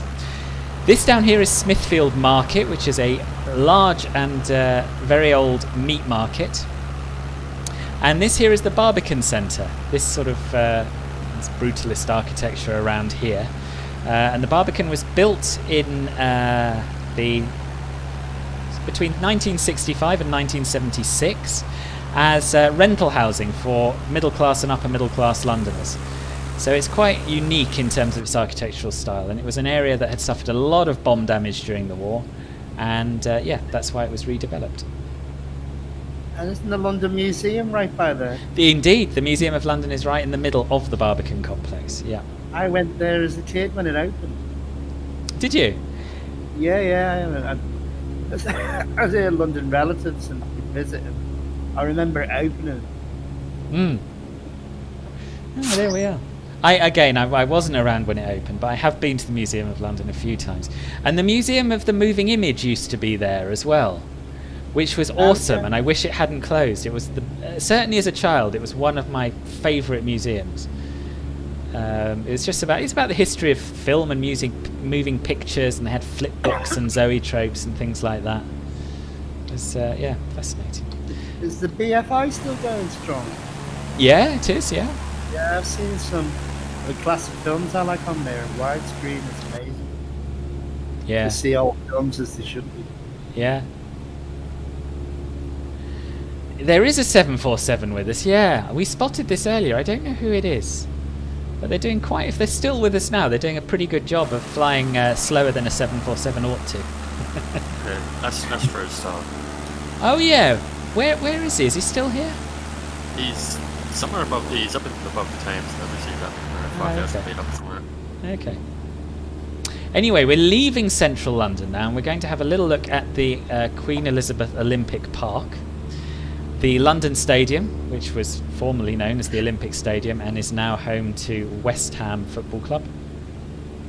And then we're going to follow the River Lee north. We're going to have a look at where I live. And yeah, that's pretty much it. Then we'll be heading to North Weald. It's the one with the golden roof. It hasn't got a golden roof, no. Oh, what you mean where I live? Yeah. Not yet. Again, 10,000 subscribers. I'll probably get that given to me by someone. I don't know. So and a fly-through tower. Yeah. If anyone's thinking of going to West Ham Stadium to look at it as a tourist destination, don't. There's nothing in there. There's no trophies, no this. It's just a pitch.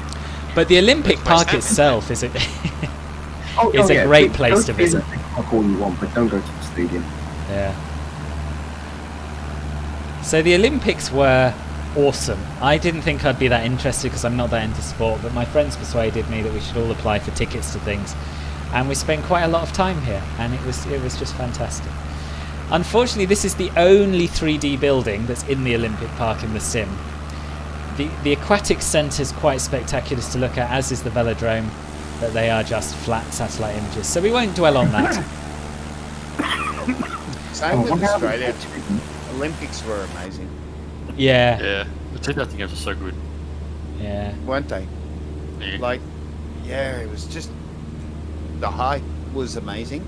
The events and, like, people screening, like, the different events in public parks, things like that, were all good. The pubs, everywhere. Yeah. You could just walk into somewhere and everything was active. Everything was alive. Yeah, 2012 was brilliant, yeah. Yeah, there's just a buzz, wasn't there? And happiness. It just felt happy. I think that's a universal thing with Olympics. Yeah. It doesn't matter what city you're in. Yeah. It brings everything to They life. stopped classes to, I think we could go watch some of the races like Kathy Freeman and them. Actually stopped some of our classes for it. Real really?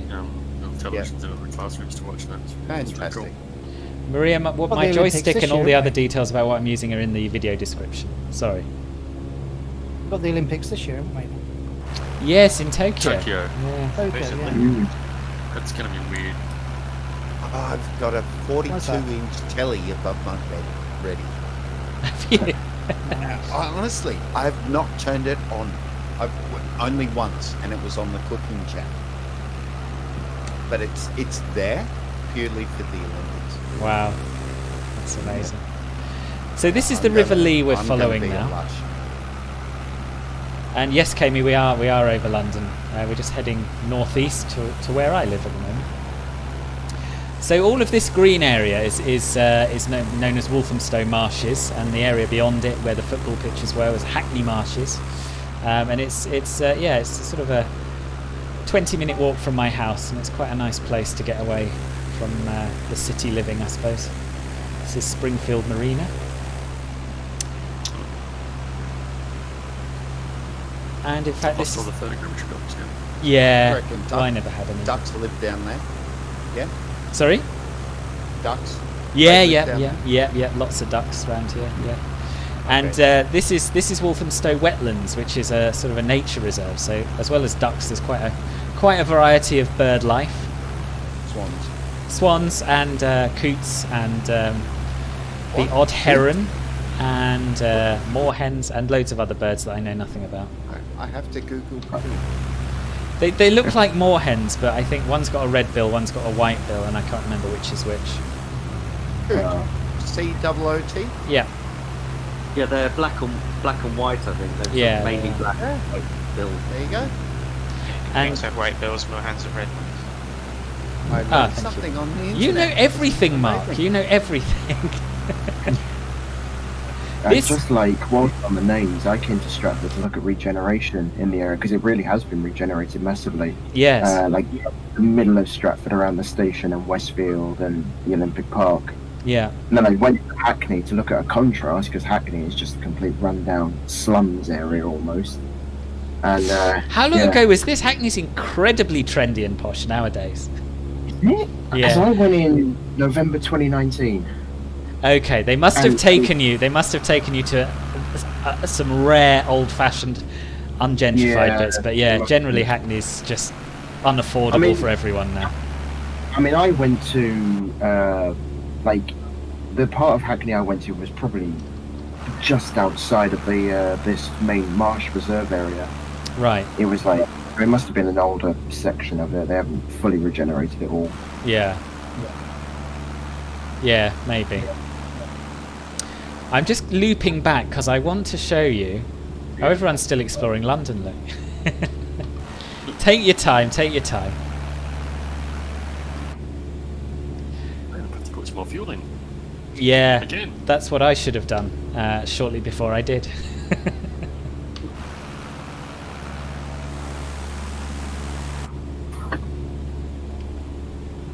Bill, but just a technical question. So everyone's talking about photogrammetry. What's it called? Photogrammetry? Photogrammetry, yeah. Photogrammetry, sorry. So what's actually missing? Because it looks good to me on the stream. What's the fundamental thing missing? So basically, real buildings. Photogrammetry gives you the actual buildings that are there. And what I was getting was sort of standard Asobo autogen. Generic autogen. Yeah.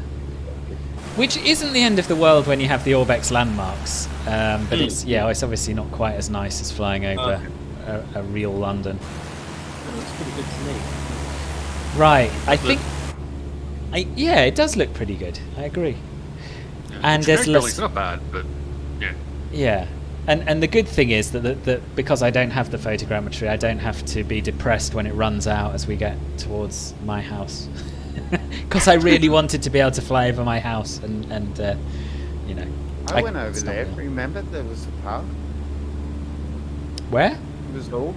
I went over there. Remember when the update came in? Yeah. I went like. Oh flew yes, over there, yeah. and You I went to remember check the it park. out. Yeah. Yeah, I did. But yeah, no And photogrammetry. It was fabulous. Well, for me, it was. Yeah, great. it does look pretty good, but it just it's not exactly. It's still generic buildings, but they have done. I'll give them that. They've done quite a good job of the generic buildings. They had the high rises. You've got a few like high rise blocks. Yes, indeed. Right. Yeah. Yeah. And Yeah. the park was there. Yeah. And I remember the ponds. Yeah. Anyway, I'll carry on. I think most people are ready to press on. Obviously, feel free to linger a little longer if you like, but we'll carry on to Walthamstow Central and my house. And Toadie, hello, welcome. How are you? Kami, you live 6 miles. I know you do. Yeah. So we're going to fly over now. Sorry. Oh, there's a rainbow directly ahead of us on the horizon. At least I can see anyway. Attack it. I haven't got one. It's not fair. Kill it with speed. Really. How old rainbows should be attacked with speed. This road that we're flying up now is Walthamstow High Street, which is home to the longest street market in Europe, which goes from here all the way up to here. I don't know how long it is, I can't remember. This is a shopping centre, as you could probably have guessed from looking at it. This is a hotel and shared sort of mixed-use accommodation place. Shared ownership type flat, I think. Mixed use. Mixed use, so there's like the shops. Dodgiest ever description I've heard. And I'm now going to take you overhead my house, and I'm not going to point out which one it is, but I will show you where I live.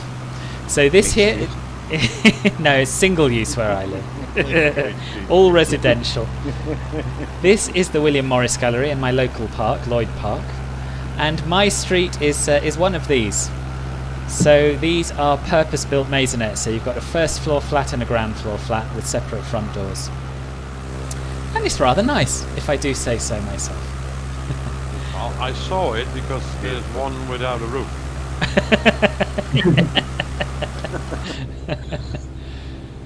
So you live in like those centre flats of these smaller houses?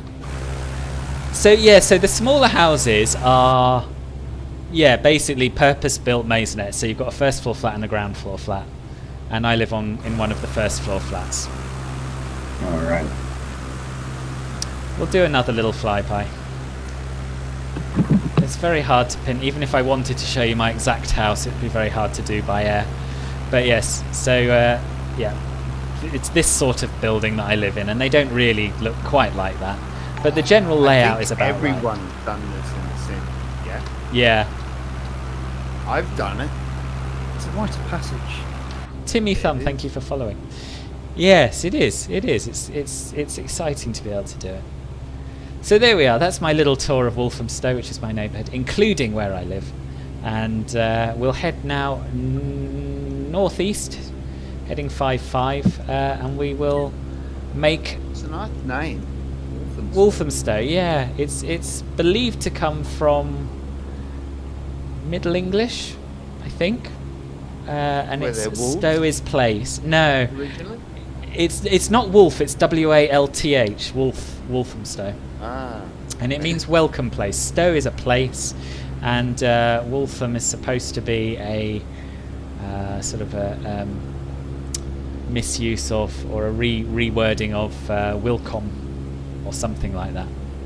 Welcoming place, that's what it means in it. Yes. Yeah. Something like that. Something along those lines.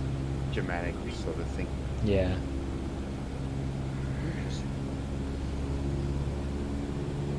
That runway straight ahead? Oh no, it's a building. There will be a runway straight ahead if this goes right. I think a few people are heading up that way. Are you sort of nearby North Weald, Mark? I'm heading that way. I'm not up there yet. Okay. On my way. Going.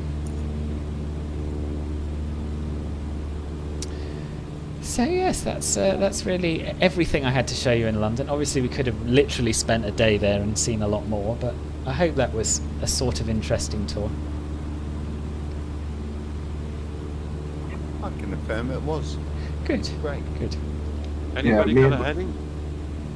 Sorry? Me and my friend, when the country opens up, so probably after May 17th, we're going to try and go to every single major landmark in London in one day. Oh wow. Which is going to be a Yes. Yeah. So that's like the Olympic Park, O2, Tower Bridge, the Shard, Post Office Tower, St Paul's Cathedral, London Eye, all of that in one day. Wow. So, That's going to be a heavy, long I don't day. think it's possible. Seriously. It Like, probably I is don't think, possible. like, do it and knock it off and say, yeah, I did it. But there's so much in London. It's amazing. I mean, yeah, we've just spent an hour covering probably half the things in London, you know. So Yeah. Oh, nowhere near Maybe. half. The deeper you well, dig, at least the main the more things. there is. yeah, definitely. Old Europeans seem to shoot stuff there. Yeah. Yeah, they do.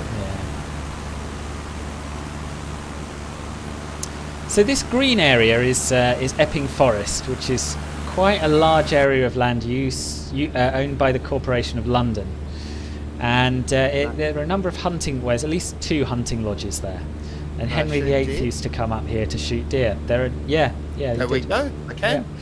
Lovely. Lovely. If he could, you can. Yeah. Sorry, continue. That's it. Really. I mean, it's quite close to where I live, so it's a good place for some local walking, and colloquially known as the lungs of London. Because of the green? Yeah. Yeah. Really? Lungs of London. What a great name. Yeah. Yeah, London strives in coming up with nicknames for its buildings. Yeah. The Pickle, well, not the Pickle, but It's yeah. tasty. I can tell you that for a fact. Post Office Tower, London Eye, the Shard, Walkie Talkie. Yeah.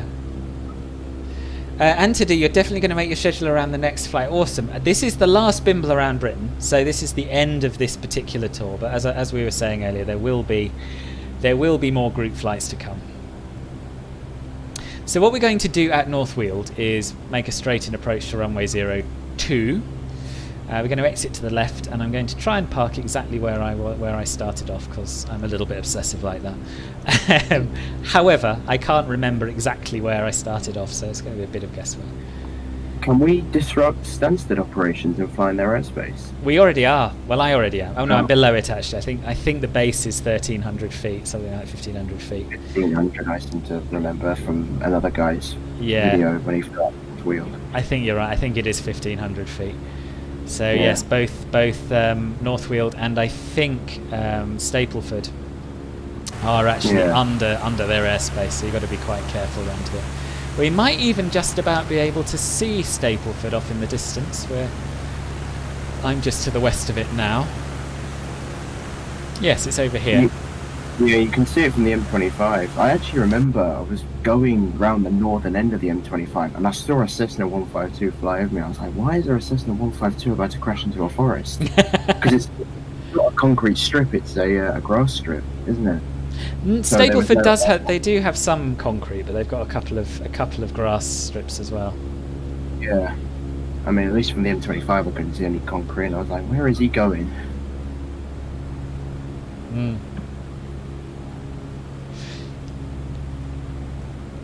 Yeah, it's a busy bit of airspace actually around here. Have I tried the Asobo, the new Asobo Ultralight? No, I didn't know it was out. To be honest, I knew it was coming, but. Be your next aircraft for Bimbles. Sorry. Be the next aircraft you use for Bimbles. yeah. It'd be ideal for sightseeing. Yet? Pardon? Has anyone tried the seaplane yet? Yeah. What is a new seaplane? Is there? I've tried the little amphibious thing. I've forgotten what it's called. Is that- Yeah, I didn't really look into it too much. I just see. That's right. Yeah, Icon A5. Yeah, there's a new double pontoon one out, and then there's also another one coming from Aerosoft, which isn't out yet. Okay. Oh yeah, the that Twin was the Otter. The Twin Otter's coming out, isn't it? That's the one. Yeah, sorry. Yeah. But yeah, no, I want them to redo the water before we get any proper seaplanes, because the water's it's not right. Yeah, it's true. It's true.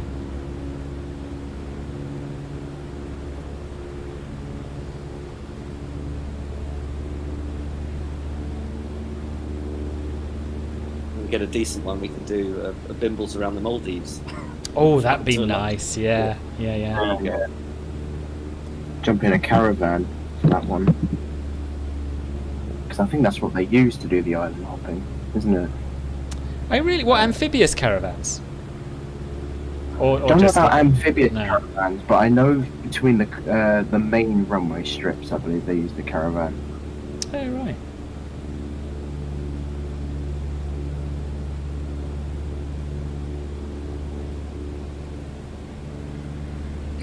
Let's try and make this last landing a good one, eh? I shouldn't say things like that. Good luck. Got too many blooming nameplates in my way. Air traffic control sweating right now. You'll be fine. I hope so, Riley. Oh, do you mean you or me? You're ahead of me, aren't you?